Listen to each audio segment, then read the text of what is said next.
Padma Bhushan doctor ಅವರನ್ನು ಸ್ಮರಿಸುತ್ತಾ sociology department Gauribidanur national degree college ವತಿಯಿಂದ ವೆಬಿನಾರ್ ಪ್ರೋಗ್ರಾಮ್ ಅನ್ನು ಹಮ್ಮಿಕೊಂಡಿದ್ದು, ಈ ಕಾರ್ಯಕ್ರಮವನ್ನ ಆರಂಭ ಮಾಡೋದಕ್ಕಿಂತ ಮುಂಚೆ ಪ್ರಾರ್ಥನೆಯೊಂದಿಗೆ ಪ್ರಾರಂಭಿಸೋಣ ಅಂತೇಳಿ ಹೇಳ್ಕೊಳ್ತಾ ಇದ್ದೀವಿ. ಮಮತಾ ಮೇಡಮ್ ಅವರಿಂದ ಪ್ರಾರ್ಥನೆ.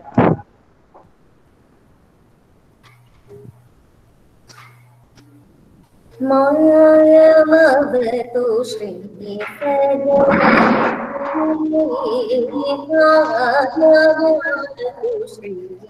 ಸರಸ್ವತಿ ಮಾಯವವತು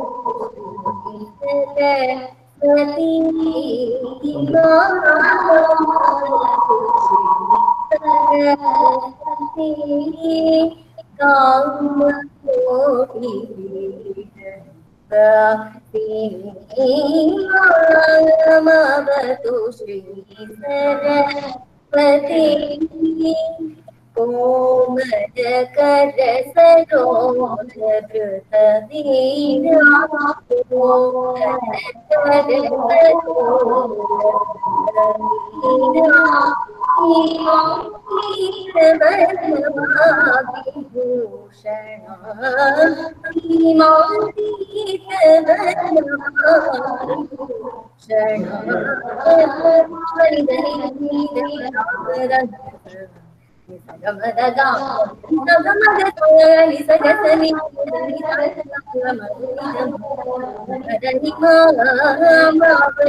ಶ್ರೀ ಸರಸ್ವತಿ ಸರಸ್ವತಿ ಸರಸ್ವತಿ.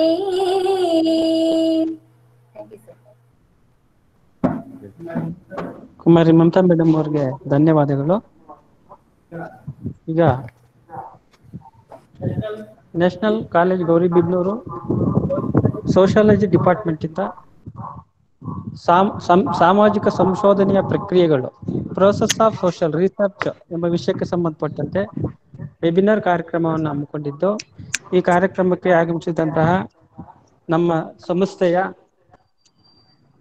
AES ನ್ಯಾಷನಲ್ ಕಾಲೇಜಿನ ಈ ಸಂಸ್ಥೆಯ ಅಧ್ಯಕ್ಷರಾದಂತಹ AH ರಾಮರಾವ್ ಸರ್ ಅವರಿಗೆ ಹೃತ್ಪೂರ್ವಕವಾದಂತಹ ಸ್ವಾಗತಗಳು. ಹಾಗೆ ಕಾರ್ಯದರ್ಶಿಗಳು ನಾಗರಾಜ್ ರೆಡ್ಡಿ ಸರ್ ಅವ್ರಿಗೂ ಕೂಡ ಈ ಕಾರ್ಯಕ್ರಮಕ್ಕೆ ಸ್ವಾಗತವನ್ನು ಕೋರ್ತಾ ಇದ್ದೀವಿ. ಹಾಗೆ ನಮ್ಮ ಕಾಲೇಜಿನ ಪ್ರಾಂಶುಪಾಲರಾದಂತಹ GB ಪಾಂಡುರಂಗ ನಾಯಕ್ ಸರ್ ಅವ್ರಿಗೂ ಈ ಕಾರ್ಯಕ್ರಮಕ್ಕೆ ಸ್ವಾಗತವನ್ನು ಕೋರ್ತಾ ಇದ್ದೀನಿ. ಹಾಗೆ ನಮ್ಮ ಸ್ಥಳೀಯ ಪದವಿಪೂರ್ವ ಕಾಲೇಜಿನ ಗೌರಿಬಿದನೂರು AES ನ್ಯಾಷನಲ್ ಕಾಲೇಜ್ ಪದವಿಪೂರ್ವ ಕಾಲೇಜಿನ ME ಕೃಷ್ಣಮೂರ್ತಿ ಸರ್ ಪ್ರಾಂಶುಪಾಲರು, ಅವರು ಕೂಡ ಈ ಕಾರ್ಯಕ್ರಮಕ್ಕೆ ಸ್ವಾಗತವನ್ನು ಕೋರ್ತಾ ಇದ್ದೀನಿ. ಹಾಗೆ ಸ್ಥಳೀಯ ಗವರ್ನಿಂಗ್ ಕೌನ್ಸಿಲಿಂಗ್ ಮೆಂಬರ್ನ ಅಧ್ಯಕ್ಷರಾದಂತಹ ನಾಗರಾಜ್ ಅಪ್ಪ ಸರ್ ಅವ್ರಿಗೂ ಕೂಡ ಈ ಕಾರ್ಯಕ್ರಮಕ್ಕೆ ಸ್ವಾಗತವನ್ನು ಕೋರ್ತಾ ಇದ್ದೀನಿ.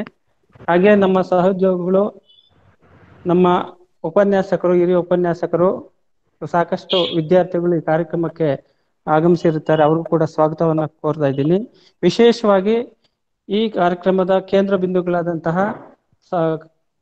ಡಾಕ್ಟರ್ ಕೃಷ್ಣೇಗೌಡ ಸರ್ ಅವ್ರಿಗೆ ನಾವು ರಿಕ್ವೆಸ್ಟ್ ಮಾಡ್ಕೊಂಡಾಗ, ನಾವು ಕೇಳ್ಕೊಂಡಾಗ ತುಂಬಾ ಮನಸ್ಫೂರ್ತಿಯಾಗಿ ಈ ಕಾರ್ಯಕ್ರಮಕ್ಕೆ ಒಪ್ಕೊಂಡು ಈ ಕಾರ್ಯಕ್ರಮಕ್ಕೆ ಇವತ್ತು ಯಶಸ್ವಿ ಆಗೋದಕ್ಕೆ ಕೇಂದ್ರ ಬಿಂದುಗಳಾದಂತಹ ಡಾಕ್ಟರ್ ಕೃಷ್ಣೇಗೌಡ ಸರ್ ತುಂಬಾ ಧನ್ಯವಾದಗಳು, ಸ್ವಾಗತವನ್ನ ಕೋರುತ್ತಾ ಈ ಕಾರ್ಯಕ್ರಮವನ್ನ ಆರಂಭಿಸಬೇಕಂತ ಹೇಳಿ ತಮ್ಮಲ್ಲಿ ವಿನಂತಿ ಮಾಡ್ಕೊಳ್ತಾ ಇದ್ದೀನಿ. ನಮಸ್ಕಾರ sir.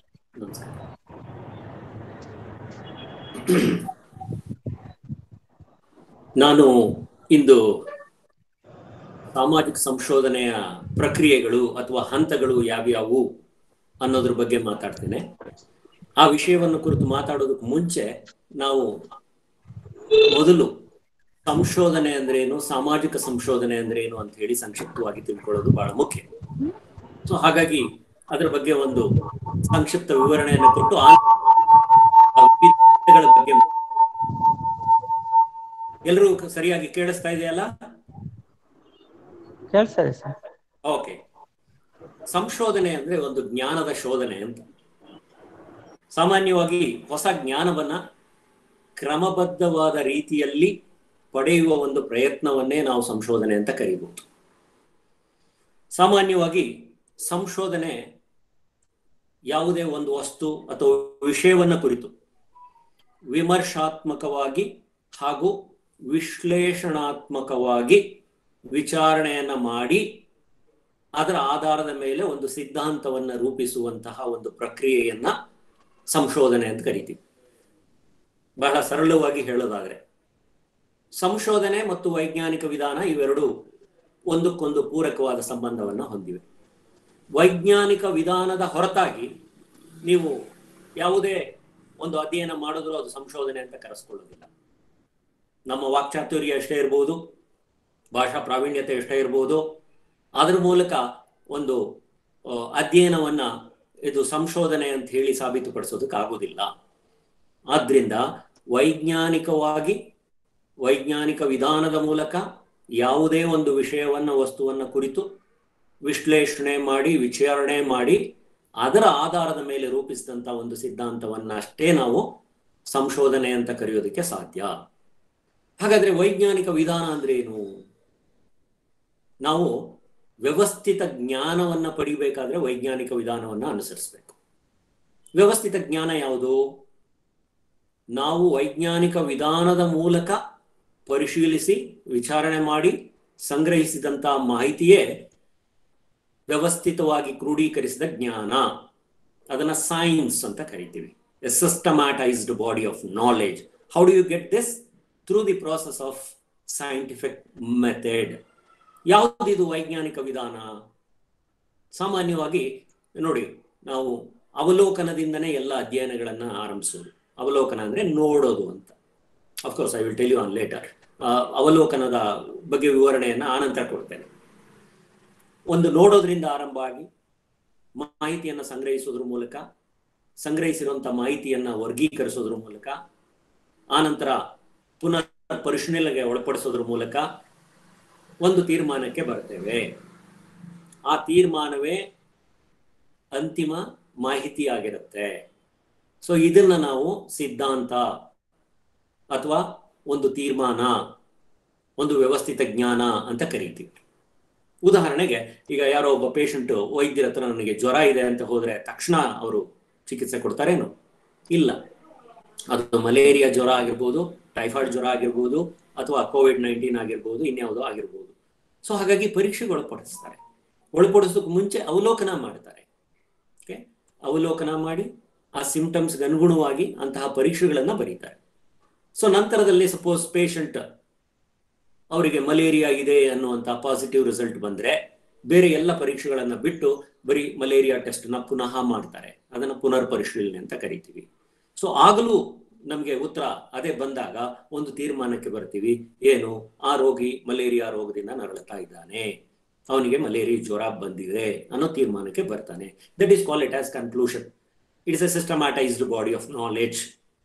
It is call it as science. Okay, so ವೈಜ್ಞಾನಿಕ ವಿಧಾನವನ್ನ ಅಳವಡಿಸಿಕೊಂಡು ನಾವು ನಡೆಸುವಂತ ಯಾವುದೇ ಒಂದು ಅಧ್ಯಯನವನ್ನ ನಾವು ಸಂಶೋಧನೆ ಅಂತ ಕರಿತೀವಿ. ಹಾಗಾದ್ರೆ ಸಾಮಾಜಿಕ ಸಂಶೋಧನೆ ಅಂದ್ರೆ ಏನು? ಸಾಮಾಜಿಕ ಜೀವನವನ್ನು ಕುರಿತು, ಸಾಮಾಜಿಕ ಚಟುವಟಿಕೆಗಳು ಯಾವುದಾದ್ರೂ ಆಗಿರ್ಬೋದು, ಆರ್ಥಿಕ, ಧಾರ್ಮಿಕ, ರಾಜಕೀಯ, ಶೈಕ್ಷಣಿಕ, ಸಾಂಸ್ಕೃತಿಕ, ಮನೋರಂಜನೆ ಯಾವುದೇ ಇರಬಹುದು, ಆ ವಿಷಯಗಳನ್ನ ಕುರಿತು ವೈಜ್ಞಾನಿಕವಾಗಿ ಅಧ್ಯಯನ ಮಾಡಿ ಪುನಃ ಪುನಃ ಅವಲೋಕಿಸಿ ಮಾಹಿತಿಯನ್ನ ಸಂಗ್ರಹಿಸಿ ಅದರ ಆಧಾರದ ಮೇಲೆ ಒಂದು ಸಿದ್ಧಾಂತವನ್ನು ರೂಪಿಸಿದರೆ ಅದನ್ನ ನಾವು ಸಾಮಾಜಿಕ ಸಂಶೋಧನೆ ಅಂತ ಹೇಳಿ ಕರೀತೇವೆ. ಬಹುಶಃ ಸಾಮಾಜಿಕ ಸಂಶೋಧನೆ ಅತ್ಯಂತ ಅವಶ್ಯಕ. ಯಾಕೆ ಅಂದ್ರೆ ಈಗಾಗಲೇ ನಮ್ಮಲ್ಲಿ ಸಾಕಷ್ಟು ಜ್ಞಾನ ಇದೆ, ಆದರೆ ಅದು ಸರಿ ಇದೆಯೇ ಇಲ್ವೇ, ಅದರ ಒಂದು ಏನು ಸತ್ಯಾಸತ್ಯತೆಗಳು ಎಷ್ಟು ಅನ್ನೋದನ್ನ ತಿಳ್ಕೋಬೇಕಾಗತ್ತೆ. ಸೊ ಆದ್ರಿಂದ ನಾವು ಹಳೆಯ ಸಂಗತಿಗಳನ್ನ ಮತ್ತು ವಿದ್ಯಮಾನಗಳನ್ನ ಪುನರ್ ಪರಿಶೀಲನೆ ಮಾಡಬೇಕಾಗತ್ತೆ. ಜೊತೆಗೆ ನಮಗೆ ಸಾಮಾಜಿಕವಾಗಿ ಹೊಸ ಹೊಸ ಜ್ಞಾನದ ಅವಶ್ಯಕತೆ ಇದೆ. ಸೊ ಜ್ಞಾನಾರ್ಜನೆಯನ್ನ ಮಾಡ್ಕೋಬೇಕಾಗತ್ತೆ. ಸೊ ಹಾಗಾಗಿ ನಾವು ಸಂಶೋಧನೆಗಳನ್ನ ಮಾಡಬೇಕಾಗತ್ತೆ. ಆನಂತರ ಸಮಾಜದಲ್ಲಿ ಯಾವುದೇ ಒಂದು ಘಟನೆ ಸಂಭವಿಸಬೇಕು ಅಂತ ಹೇಳಿದಾಗ ಒಂದು ವಿದ್ಯಮಾನಕ್ಕೂ ಮತ್ತೊಂದು ವಿದ್ಯಮಾನಕ್ಕೂ ಸಂಬಂಧ ಇರುತ್ತೆ. ಸೊ ಆ ವಿದ್ಯಮಾನಗಳ ನಡುವಿನ ಸಂಬಂಧವನ್ನ ಅರ್ಥೈಸಿಕೊಳ್ಳೋದಕ್ಕೆ ನಾವು ಸಂಶೋಧನೆಗಳನ್ನ ಮಾಡಬೇಕಾಗತ್ತೆ. ಹಾಗೆ ಹೊಸ ಹೊಸ ತಂತ್ರಜ್ಞಾನಗಳು ಪರಿಕಲ್ಪನೆಗಳು ಮತ್ತು ಸಿದ್ಧಾಂತಗಳು ಇದನ್ನೆಲ್ಲ ನಾವು ರೂಪಿಸಬೇಕು ಅಂತ ಹೇಳಿದ್ರೆ ಸಂಶೋಧನೆಗಳನ್ನ ಕೈಗೊಳ್ಳಬೇಕಾಗತ್ತೆ. ಸೊ ಹಾಗಾಗಿ ಸಂಶೋಧನೆ ಅತ್ಯಂತ ಪ್ರಮುಖವಾದ ಮಹತ್ವವನ್ನ ಹೊಂದಿದೆ. ಸೊ ಈ ಸಂಶೋಧನೆಯನ್ನ ಹೇಗ್ ಮಾಡಬೇಕು, ಅದರ ಪ್ರಕ್ರಿಯೆ ಹೇಗ್ ನಡಿಬೇಕು, ಅದು ಯಾವ ಹಂತಗಳಲ್ಲಿ ನಡಿಬೇಕು, ಅದರಲ್ಲಿ ಎಷ್ಟು ಹಂತಗಳಿದೆ ಅನ್ನೋದನ್ನ ತಿಳ್ಕೊಳ್ಳೋದೇ ಇವತ್ತಿನ ವಿಷಯ. ಸೊ ಹಾಗಾಗಿ ನಾನು ಈಗ ವಿಷಯದ ಕುರಿತು ಮಾತನಾಡ್ತೇನೆ. ಒಂದು ಸಾಮಾಜಿಕ ಸಂಶೋಧನೆಯನ್ನ ವಿವಿಧ ಹಂತಗಳಲ್ಲಿ ಮಾಡಬೇಕಾಗತ್ತೆ. ಇದನ್ನ ನಾವು ಸಾಮಾಜಿಕ ಸಂಶೋಧನೆಯ ಪ್ರಕ್ರಿಯೆ ಅಂತ ಕರಿತೀವಿ. ಸೊ ಮೊದಲನೇ ಹಂತ ಏನು ಅಂತ ಹೇಳಿದ್ರೆ ಸಂಶೋಧನೆಗೆ ಒಂದು ವಿಷಯವನ್ನ ಆಯ್ಕೆ ಮಾಡಿಕೊಳ್ಳೋದು. ವಿಷಯ ಆಯ್ಕೆ ಮಾಡ್ಕೊಂಡ ತಕ್ಷಣ ಅದು ಮುಗಿಯೋದಿಲ್ಲ. ಈಗ ಉದಾಹರಣೆಗೆ ಹೇಗೆ ವಿಷಯನ ಆಯ್ಕೆ ಮಾಡ್ಕೊಳ್ಬೇಕು, ಸಾಮಾನ್ಯವಾಗಿ ನಾವು ಪ್ರತಿದಿನ ನೋಡ್ತಾ ಇರ್ತೇವೆ. ಏನು, ನಮ್ಮ ಮುಂದೆ ಹಲವಾರು ಸಮಸ್ಯೆಗಳು ನಮಗೆ ಗೋಚರ ಆಗತ್ತೆ. ಉದಾಹರಣೆಗೆ ಇವಾಗ ಕೋವಿಡ್-19 ಇರ್ಬೋದು, ಹಾಗೇನೆ ರೈತರ ಆತ್ಮಹತ್ಯೆ ಇರ್ಬೋದು, ಬಡತನ ಇರ್ಬೋದು, ವಲಸೆ ಕಾರ್ಮಿಕರು ಇರ್ಬೋದು, ಮಾದಕ ವಸ್ತುಗಳ ದುರ್ಬಳಕೆ ಮತ್ತು ವ್ಯಸನ ಇದನ್ನ ನೋಡ್ತಾ ಇರ್ಬೋದು. ಹಾಗೇನೆ ಬಾಲ ಕಾರ್ಮಿಕರ ಬಗ್ಗೆ ನಾವು ನೋಡ್ತಾ ಇರ್ಬೋದು. ಇನ್ನು ಉಗ್ರವಾದದ ಬಗ್ಗೆ, ಉಗ್ರ ಚಟುವಟಿಕೆಗಳು, ನಕ್ಸಲ್ ಚಟುವಟಿಕೆಗಳು ಇವನ್ನ ನಾವು ನೋಡ್ತಾ ಇರ್ಬೋದು. ಕೋಮು ಗಲಭೆಗಳಿರ್ಬೋದು. ಇವೆಲ್ಲ ನಮ್ಮ ಕಣ್ಮುಂದೆ ಕಾಣಿಸ್ತಾ ಇರುವಂತಹ ಸಮಸ್ಯೆಗಳು. ಹಾಗಂದ ಮಾತ್ರಕ್ಕೆ ಈ ಸಮಸ್ಯೆಯನ್ನ ನೇರವಾಗಿ ಆಯ್ಕೆ ಮಾಡಿಕೊಂಡು ನಾವು ಅಧ್ಯಯನ ಮಾಡೋದಕ್ಕೆ ಆಗೋದಿಲ್ಲ. ಸೊ ಹಾಗಾದ್ರೆ ಈಗ ನಮ್ಮ ವಿಷಯದ ಆಯ್ಕೆ ಗೊತ್ತಾಯ್ತು, ಯಾವುದೋ ಒಂದು ವಿಷಯವನ್ನ ಇದರಲ್ಲಿ ತಗೋಬೇಕು ಆಯ್ತು. ಹೇಗೆ, ಈಗ ಉದಾಹರಣೆಗೆ ರೈತರ ಆತ್ಮಹತ್ಯೆ ಒಂದು ವಿಷಯನ ಆಯ್ಕೆ ಮಾಡ್ಕೊಂಡ್ವಿ, ಅಲ್ಲಿ ಮುಗಿದೋಗ್ಲಿಲ್ಲ. ಆ ವಿಷಯಕ್ಕೆ ಸಂಬಂಧಪಟ್ಟಂತೆ ನಮ್ಮ ಕ್ಷೇತ್ರವನ್ನ ಆಯ್ಕೆ ಮಾಡ್ಕೋಬೇಕು. ಯೂನಿವರ್ಸ್ ಆಫ್ ದಿ ಸ್ಟಡಿ ಅಂತ ನಾವು ಕರಿತೀವಿ. ಈಗ ಉದಾಹರಣೆಗೆ ಇಡೀ ದೇಶಾದ್ಯಂತ ಆಗ್ತಾ ಇರುವಂತ ಎಲ್ಲ ಆತ್ಮಹತ್ಯೆಗಳನ್ನ ನಾವು ಅಧ್ಯಯನ ಮಾಡಕ್ ಆಗೋದಿಲ್ಲ. ಯಾಕೆಂದ್ರೆ ನಮ್ಗೆ ಸಮಯ, ಶ್ರಮ, ಹಣ ಇದೆಲ್ಲದರ ಒಂದು ಮಿತಿ ಇದೆ. ಸೊ ಆ ಮಿತಿಯೊಳಗಡೆ ನಾವು ನಮ್ಮ ವಿಶ್ವವನ್ನ ಆಯ್ಕೆ ಮಾಡ್ಕೋಬೇಕಾಗತ್ತೆ. ವಿಶ್ವ ಅಂದ್ರೆ ನಮ್ಮ ಅಧ್ಯಯನ ಕ್ಷೇತ್ರ ಅಂತ. ಈಗ ಒಂದು ಜಿಲ್ಲೆಯಲ್ಲಿ ಆಗಿರುವಂತಹ ರೈತರ ಆತ್ಮಹತ್ಯೆಗಳನ್ನ ಕುರಿತು ಒಂದು ಅಧ್ಯಯನವನ್ನ ಮಾಡೋದಕ್ಕೆ ಸಾಧ್ಯ ಇದೆ. ಸೊ ಹಾಗಾಗಿ ಒಂದು ಜಿಲ್ಲೆಗೆ ಸೀಮಿತವಾಗಿ ನಾವು ವಿಷಯವನ್ನ ಆಯ್ಕೆ ಮಾಡ್ಕೊಂಡ್ರೆ ಆ ಜಿಲ್ಲೆಯನ್ನ ನಾವು ವಿಶ್ವ ಅಂತ ಕರಿತೀವಿ. ಸೊ ಅಷ್ಟಕ್ಕೆ ಮುಗಿದೋಗೋದಿಲ್ಲ ವಿಷಯದ ಆಯ್ಕೆ. ಆ ವಿಷಯವನ್ನ ನಾವು ವ್ಯಾಖ್ಯಾನಿಸ್ಬೇಕು. We have to define. So ಈಗ ನಾವು ರೈತರ ಆತ್ಮಹತ್ಯೆ ಅಂತ ಹೇಳಿದ ತಕ್ಷಣ ನಮ್ಗೆ ಅದ್ರ ಬಗ್ಗೆ ಏನೂ ಮಾಹಿತಿ ಇಲ್ಲ. ಸೊ ಹಾಗಾಗಿ ಅದಕ್ಕೆ ಸಂಬಂಧಪಟ್ಟಂತ ಮಾಹಿತಿಯನ್ನ ನಾವು ಮೊದಲು ಸಂಗ್ರಹಿಸಬೇಕು. ಈಗ ಉದಾಹರಣೆಗೆ ಎಮಿಲಿ ಡರ್ಕೈಮ್ ಅವರು ಆತ್ಮಹತ್ಯೆ ಸಿದ್ಧಾಂತವನ್ನ ಮಂಡಿಸಿದ್ದಾರೆ. ಅವರ ಒಂದು ಸಿದ್ಧಾಂತದ ಪ್ರಕಾರ ಆತ್ಮಹತ್ಯೆ ಅನ್ನುವಂಥದ್ದು ವೈಯಕ್ತಿಕ ಅಲ್ಲ, ಅದು ಸಾಮಾಜಿಕ. ಸೊ ಸಾಮಾಜಿಕ ಕಾರಣಗಳಿಂದಾಗಿ ಆತ್ಮಹತ್ಯೆ ನಡೆಯುತ್ತೆ. ಆತ್ಮಹತ್ಯೆಯಲ್ಲಿ ವಿವಿಧ ಪ್ರಕಾರಗಳಿವೆ. ಈಗೋಯಿಸ್ಟಿಕ್ ಇರ್ಬೋದು, ಆಲ್ಟ್ರಿಸ್ಟಿಕ್ ಇರ್ಬೋದು, ಎನೋಮಿಕ್ ಇರ್ಬೋದು, ಫ್ಯಾಟಲಿಸ್ಟಿಕ್ ಇರ್ಬೋದು. ಹೀಗೆ ಬೇರೆ ಬೇರೆ ಪ್ರಕಾರದ ಆತ್ಮಹತ್ಯೆಗಳನ್ನ ನಾವು ನೋಡ್ತೇವೆ. ಸೊ ಅದರಲ್ಲಿ ಯಾವ ಪ್ರಕಾರದ ಆತ್ಮಹತ್ಯೆಗಳು ಹೆಚ್ಚಾಗಿವೆ, ಈ ರೀತಿಯಾಗಿ ನಾವು ಕೆಲವೊಂದು ಮಾಹಿತಿಯನ್ನ ಸಂಗ್ರಹಣೆ ಮಾಡಿ ಅದರ ಆಧಾರದ ಮೇಲೆ ಒಂದು ವ್ಯಾಖ್ಯಾನವನ್ನ ಮಾಡಬೇಕಾಗತ್ತೆ. ಅದನ್ನ ನಾವು ಡಿಫೈನಿಂಗ್ ದಿ ಪ್ರಾಬ್ಲಮ್ ಅಂತ ಕರಿತೀವಿ. ಸಮಸ್ಯೆಯನ್ನ ಗುರುತಿಸ್ತೀವಿ, ಆಯ್ಕೆ ಮಾಡ್ಕೊಳ್ತೀವಿ, ಆನಂತರ ಅದನ್ನ ವ್ಯಾಖ್ಯಾನಿಸ್ತೀವಿ. ಇದು ನಮ್ಮ ಮೊದಲನೇ ಹಂತ. ಈಗ ಉದಾಹರಣೆಗೆ ನಾವು ಒಂದು ಮನೆ ಕಟ್ಟಬೇಕು ಅಂದ ತಕ್ಷಣ ಎಲ್ಲಂದ್ರಲ್ಲಿ ಕಟ್ಟಕ್ಕಾಗತ್ತಾ? ಇಲ್ಲ. ಸೊ ನಾವು ಮನೆಯನ್ನ ಕಟ್ಟಬೇಕು ಅಂದಾಗ, ಗೃಹ ನಿರ್ಮಾಣ ಮಾಡಬೇಕು ಅಂದಾಗ ಅದಕ್ಕೊಂದು ಸೈಟ್ ಬೇಕು, ನಿವೇಶನ ಬೇಕು. ಅದರ ಅಳತೆ ಎಷ್ಟು ಇರಬೇಕು, ಅದು ಯಾವ ಜಾಗದಲ್ಲಿದೆ, ಇದನ್ನೆಲ್ಲ ನಾವು ಮೊದಲೇ ತೀರ್ಮಾನ ಮಾಡ್ಬೇಕಲ್ವಾ. ಸೊ ಹಾಗೇನೆ ವಿಷಯದ ಆಯ್ಕೆ ಮತ್ತು ಅದಕ್ಕೆ ಸಂಬಂಧಪಟ್ಟಂತ ಅಧ್ಯಯನ ಹಾಗೂ ಅದನ್ನ ಕುರಿತು ನಮ್ಮ ವ್ಯಾಖ್ಯಾನ ಇವೆಲ್ಲವನ್ನೂ ಮಾಡಿಕೊಳ್ಳುವಂಥದ್ದೇ ಮೊದಲನೇ ಹಂತ. ಮಾಹಿತಿಯನ್ನ ಸರಿಯಾದ ರೀತಿಯಲ್ಲಿ ಆಯ್ಕೆ ಮಾಡಿಕೊಂಡು ಗುರುತಿಸಿ ವ್ಯಾಖ್ಯೆ ಮಾಡಿದ ಆದ ಪಕ್ಷದಲ್ಲಿ ನಿಮ್ಮ ಸಂಶೋಧನೆಗೆ ಒಂದು ಉತ್ತಮ ಅಡಿಪಾಯ ಸಿಗುತ್ತೆ. ಇದು ಮೊದಲನೇ ಹಂತ. ಸೊ ಎರಡನೇ ಹಂತ ಏನು? ಈಗ ನಾವು ಸಂಶೋಧನೆಗೆ ವಿಷಯವನ್ನ ಆಯ್ಕೆ ಮಾಡ್ಕೊಂಡ್ವಿ, ವ್ಯಾಖ್ಯೆ ಮಾಡಿದ್ವಿ. ಆ ನಂತರ ನಾವು ಅದಕ್ಕೆ ಸಂಬಂಧಪಟ್ಟಂತಹ ಮಾಹಿತಿಯನ್ನ ಸಂಗ್ರಹಿಸೋದು. ಎಲ್ಲಿಂದ ಸಂಗ್ರಹಿಸಬೇಕು? ನೇರವಾಗಿ ಕ್ಷೇತ್ರಕ್ಕೆ ಹೋಗಕ್ಕಾಗಲ್ಲ. ಯಾಕೆಂದ್ರೆ ಅದಕ್ಕೆ ಸಂಬಂಧಪಟ್ಟಂತ ಸಂಪೂರ್ಣ ಮಾಹಿತಿ ನಮ್ಮಲ್ಲಿಲ್ಲ. ಸೊ ಹಾಗಾಗಿ ಅದಕ್ಕೆ ಸಂಬಂಧಪಟ್ಟಂತ ಸಾಹಿತ್ಯಗಳನ್ನ ಅಧ್ಯಯನ ಮಾಡಬೇಕು.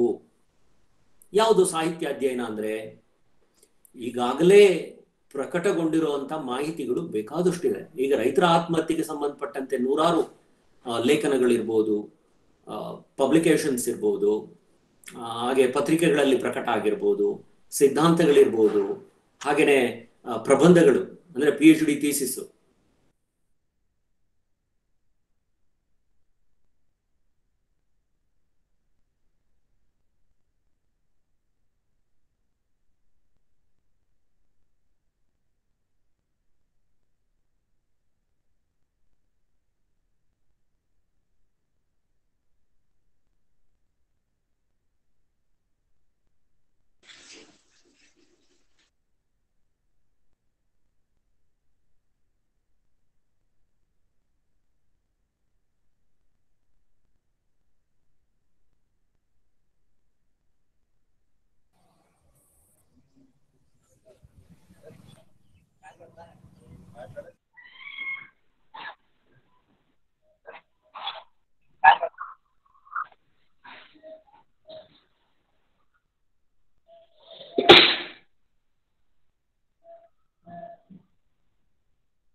ಸರ್ ನಮಸ್ತೆ ಸರ್, ಕೇಳ್ತಿಲ್ಲ ಸರ್. ಸರ್ ಅನ್ಮ್ಯೂಟ್ ಮಾಡ್ಕೊಳ್ಳಿ ಸರ್. ಹಲೋ ಸರ್, ನಮಸ್ತೆ ಸರ್. ತಮ್ದು ಅನ್ಮ್ಯೂಟ್. ಈಗ ಕೇಳಿಸ್ತೈತೆ. ಮ್ಯೂಟ್ ಮಾಡ್ಕೊಂಡಿದ್ರೆ. ಯಾರೋ ಸಂಬಡಿ ಇಸ್ ಮ್ಯೂಟ್. ಸರ್. ಈಗ ಕೇಳಿಸ್ತಾ ಇದೆ ಸರ್. ತುಂಬಾ ಹೊತ್ತಾಯ್ತಾ? ಇಲ್ಲ ಸರ್, ಒಂದ್ ನಿಮಿಷ ಅಷ್ಟೇ sir. Okay okay okay okay. ಈಗ ಪ್ರಾಕ್ಕಲ್ಪನೆ ಬಗ್ಗೆ ಮಾತಾಡ್ತಾ ಇದ್ದೆ ನಾನು. ಸರ್, ಅದ್ರ ಬಗ್ಗೆ. ಸಾಹಿತ್ಯಾಧ್ಯಯನ ಆಯ್ತು. ಸಾಹಿತ್ಯಾಧ್ಯಯನ ಅಂದಾಗ ಯಾವ ವಿಷಯವನ್ನ ಆಯ್ಕೆ ಮಾಡ್ಕೊಂಡಿದೀವೋ ಅದಕ್ಕೆ ಸಂಬಂಧಪಟ್ಟಂತ ಮಾಹಿತಿಯನ್ನ ನಾವು ಸಂಗ್ರಹಿಸಬೇಕಾಗತ್ತೆ. ಅದು ನಮಗೆ ಮಾಧ್ಯಮಿಕವಾಗಿ ಸಿಗುವಂತ ಪ್ರಕಟಣೆಗೊಂಡಿರುವಂತ ಮೂಲಗಳಿಂದ ನಮಗೆ ಸಿಗುತ್ತೆ. ಪುಸ್ತಕಗಳಿರ್ಬೋದು, ಪ್ರಬಂಧಗಳಿರ್ಬೋದು, ಪತ್ರಿಕೆಗಳಿರ್ಬೋದು, ಅಥವಾ ಸರ್ಕಾರಿ ದಾಖಲೆಗಳಿರ್ಬೋದು. ಇವೆಲ್ಲವನ್ನೂ ಕೂಡ ನಾವು ಮೊದಲು ಅವಲೋಕನ ಮಾಡ್ಬೇಕಾಗತ್ತೆ. ಅದರ ಅಧ್ಯಯನದ ನಂತರವೇ ನಾವು ಮುಂದಿನ ಹಂತಕ್ಕೆ ಹೋಗ್ಬೇಕು. ಆ ಮುಂದಿನ ಹಂತವೇ ಪ್ರಾಕ್ಕಲ್ಪನೆ. ಪ್ರಾಕ್ಕಲ್ಪನೆ ಅಂತ ಹೇಳಿದ್ರೆ ಒಂದು ತಾತ್ಕಾಲಿಕ ಸಿದ್ಧಾಂತ, ತಾತ್ಕಾಲಿಕ ಊಹೆ. ಓಕೆ, ಸೊ ಈ ಮಾಧ್ಯಮಿಕ ಮಾಹಿತಿ ನಮ್ಮ ಹತ್ರ ಏನಿದೆಯೋ ಅದರ ಆಧಾರದ ಮೇಲೆ ನಾವು ರಚಿಸಿಕೊಂಡಂತಹ ಒಂದು ತಾತ್ಕಾಲಿಕ ಊಹೆ ಅಥವಾ ಸಿದ್ಧಾಂತ ಅಂತ ಕರಿತೀವಿ. It's a tentative supposition, a tentative theory ಅಂತ. ಸೊ ಇದು ನಮ್ಗೆ ಬಹಳಷ್ಟು ಮಾಹಿತಿಯನ್ನ ಒದಗಿಸ್ಕೊಡುತ್ತೆ. ನಮ್ಮ ಸಂಶೋಧನೆ ಯಾವ ದಿಕ್ಕಿನಲ್ಲಿ ಹೋಗ್ಬೇಕು ಅನ್ನೋದಕ್ಕೆ ಒಂದು ಮಾರ್ಗದರ್ಶನವನ್ನ ಮಾಡುತ್ತೆ. ಇದರಿಂದ ನಮ್ಮ ಸಮಯ, ಶ್ರಮ ಮತ್ತು ಹಣದ ಉಳಿತಾಯ ಆಗತ್ತೆ. ಸೊ ಹಾಗಾಗಿ ನಮ್ಗೆ ಪ್ರಾಕ್ಕಲ್ಪನೆ ಬಹಳ ಮುಖ್ಯ ಆಗತ್ತೆ. ಈಗ ಸಮುದ್ರದಲ್ಲಿ ನಾವಿಕ ಯಾವ ದಿಕ್ಕಿನಲ್ಲಿ ಹೋಗ್ತಾ ಇದ್ದೀನಿ ಅನ್ನೋದನ್ನ ಅವನು ಗುರುತಿಸ್ಕೊಳ್ಳೋದಕ್ಕೆ ಒಂದು ಮೆರಿನಸ್ ಕಾಂಪಸ್ ಅಂತ ಇರುತ್ತೆ, ದಿಕ್ಸೂಚಿ ಅಂತ. ಸೊ ಅದರ ಆಧಾರದ ಮೇಲೆಯೇ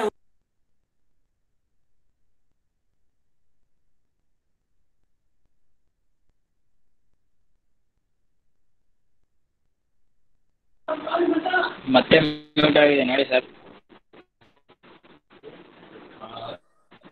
I think somebody is making mistake.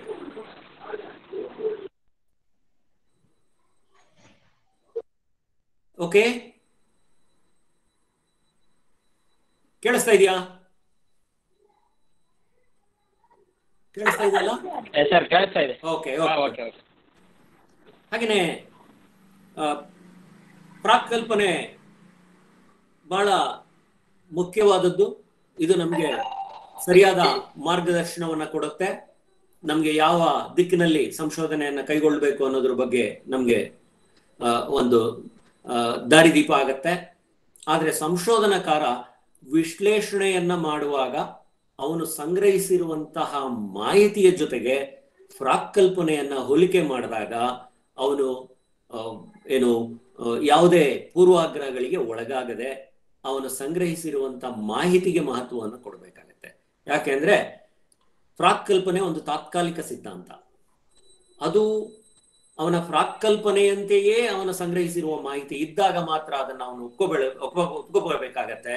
ಇಲ್ಲದೇ ಇದ್ರೆ ತಾತ್ಕಾಲಿಕ ಸಿದ್ಧಾಂತವನ್ನ ಪಕ್ಕಕ್ಕಿಟ್ಟು ಅವನು ಏನು ಮಾಹಿತಿಯನ್ನು ಸಂಗ್ರಹಿಸಿದಾರೋ ಅದಕ್ಕೆ ಅನುಗುಣವಾಗಿ ಅವನು ಸಂಶೋಧನೆಯ ಏನು ಫಲಿತಾಂಶವನ್ನು ಒಪ್ಕೋಬೇಕಾಗತ್ತೆ. ಸೊ ಆದ್ರಿಂದ ಪ್ರಾಕ್ಕಲ್ಪನೆ ಬಹಳ ಮುಖ್ಯವಾದ ಒಂದು ಹಂತ. ಇದಾದ ನಂತರ ಸಂಶೋಧನಾಕಾರ ಒಂದು ಸಂಶೋಧನಾ ವಿನ್ಯಾಸವನ್ನ ಮಾಡ್ಕೊಳ್ಬೇಕಾಗತ್ತೆ. ಇದನ್ನ ನಾವು ರಿಸರ್ಚ್ ಡಿಸೈನ್ ಅಂತ ಕರಿತೀವಿ. ಇದು ಒಂದು ಸಂಶೋಧನೆಯ ಬ್ಲೂ ಪ್ರಿಂಟ್. ಈಗ ನಾವು ಒಂದು ಕಟ್ಟಡ ನಿರ್ಮಾಣ ಮಾಡಬೇಕು ಅಂತ ಹೇಳಿದ್ರೆ ಅದಕ್ಕೆ ಮೊದಲೇನೆ ಒಂದು ಬ್ಲೂ ಪ್ರಿಂಟ್ ರೆಡಿ ಮಾಡ್ತೀವಿ. ಎಲ್ಲೆಲ್ಲಿ ಯಾವ್ಯಾವ ಸೌಲಭ್ಯಗಳಿರ್ಬೇಕು, ಅಡಿಗೆ ಮನೆಯಲ್ಲಿರ್ಬೇಕು, ಬಚ್ಚಲ್ ಮನೆಯಲ್ಲಿರ್ಬೇಕು, ಹಾಲಲ್ಲಿರ್ಬೇಕು, ರೂಮಲ್ಲಿರ್ಬೇಕು, ಅದಕ್ಕೆ ಎಷ್ಟು ವಿಂಡೋಗಳಿರ್ಬೇಕು, ಡೋರ್ ಇರಬೇಕು, ದಿಕ್ಕು ಯಾವ ಕಡೆ ಇರಬೇಕು, ಇದೆಲ್ಲ ನಾವು ಮೊದಲೇನೆ ಒಂದು ಬ್ಲೂ ಪ್ರಿಂಟ್ ಅಂತ ರೆಡಿ ಮಾಡ್ಕೊಳ್ತೇವೆ, ನೀಲಿ ನಕ್ಷೆ ಅಂತ ಕರಿತೀವಿ.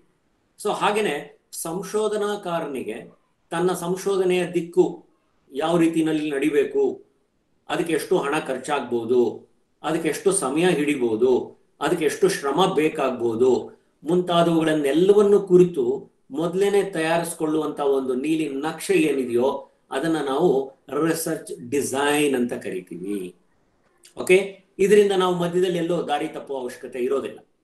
ರಿಸರ್ಚ್ ಡಿಸೈನ್ ಅನ್ನುವಂಥದ್ದು, ಸಂಶೋಧನಾ ವಿನ್ಯಾಸ ಅನ್ನುವಂಥದ್ದು ನಮ್ಮ ಸಂಶೋಧನೆಯ ಹಿನ್ನೆಲೆ ಆಧಾರದ ಮೇಲೆ ಇರುತ್ತೆ. ಈಗ ನಾವು ಪ್ಯೂರ್ ರಿಸರ್ಚ್, ಅಪ್ಲೈಡ್ ರಿಸರ್ಚ್ ಅಥವಾ ಡಿಸ್ಕ್ರಿಪ್ಟಿವ್, ಅನಾಲಿಟಿಕಲ್, ಹೀಗೆ ಬೇರೆ ಬೇರೆ ಪ್ರಕಾರದ ಸಂಶೋಧನೆಗಳನ್ನ ಕೈಗೊಂಡಾಗ ಅದಕ್ಕೆ ಬೇರೆ ಬೇರೆ ರೀತಿಯದ್ದೇ ಆದಂತಹ ವಿನ್ಯಾಸಗಳನ್ನ ರೂಪಿಸಿಕೊಳ್ಳಬೇಕಾಗ್ತದೆ. ಈಗ ಉದಾಹರಣೆಗೆ ಶುದ್ಧ ಸಂಶೋಧನೆ ಅಂತ ಹೇಳಿದ್ರೆ ಜ್ಞಾನಾರ್ಜನೆ ಅದರ ಮುಖ್ಯ ಉದ್ದೇಶ ಆಗಿರುತ್ತೆ. ಸಿದ್ಧಾಂತಗಳನ್ನ ರೂಪಿಸೋದೇ ಅದರ ಮುಖ್ಯ ಉದ್ದೇಶ ಆಗಿರುತ್ತೆ. ಸೊ ಹಾಗಾಗಿ ಅದಕ್ಕೆ ಬೇಕಾದಂತಹ ಒಂದು ವಿನ್ಯಾಸವನ್ನ ನಾವು ಮಾಡ್ಕೊಳ್ಬೇಕಾಗತ್ತೆ. ಈಗ ಅಳವಡಿಸಿದ ಸಂಶೋಧನೆ, ಅಪ್ಲೈಡ್ ರಿಸರ್ಚ್. ಸೊ ಈ ಒಂದು ಸಂಶೋಧನೆಯನ್ನ ಕೈಗೊಳ್ಳೋಕೆ ಮುಂಚೆನೆ ನಮ್ಗೆ ಕೆಲವು ಉದ್ದೇಶ ಇರುತ್ತೆ.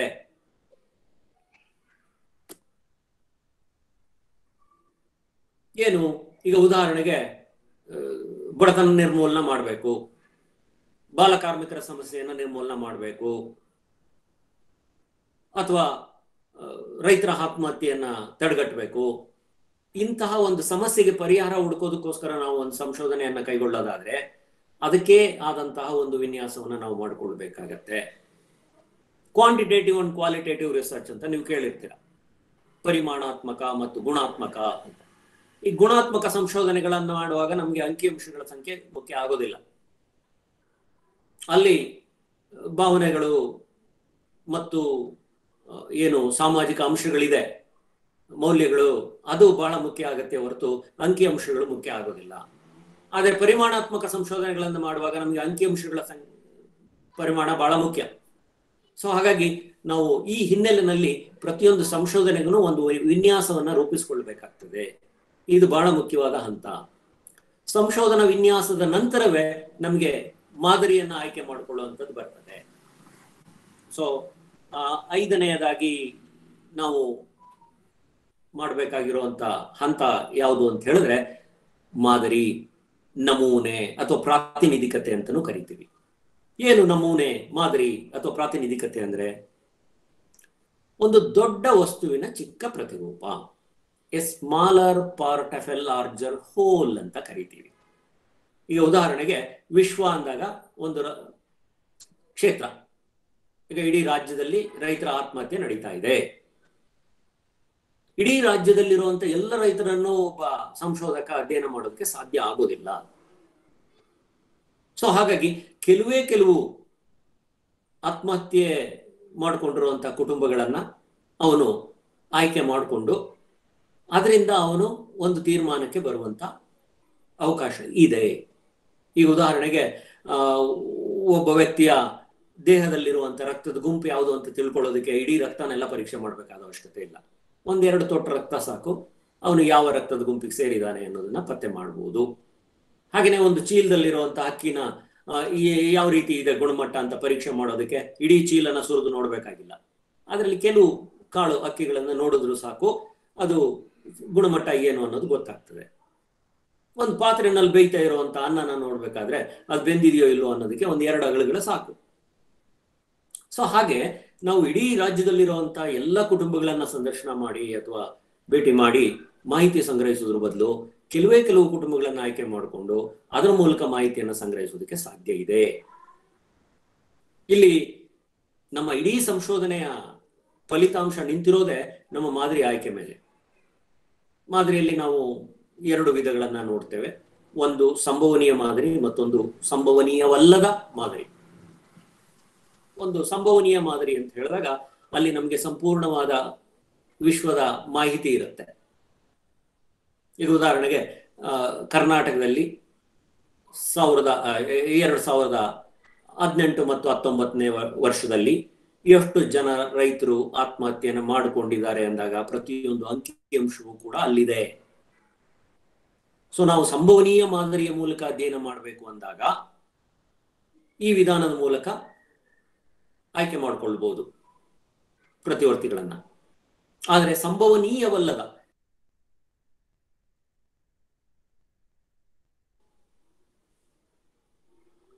ಬಾಲಕಾರ್ಮಿಕ ಪದ್ಧತಿಯನ್ನ ಕುರಿತು ಅಧ್ಯಯನ ಮಾಡಬೇಕು.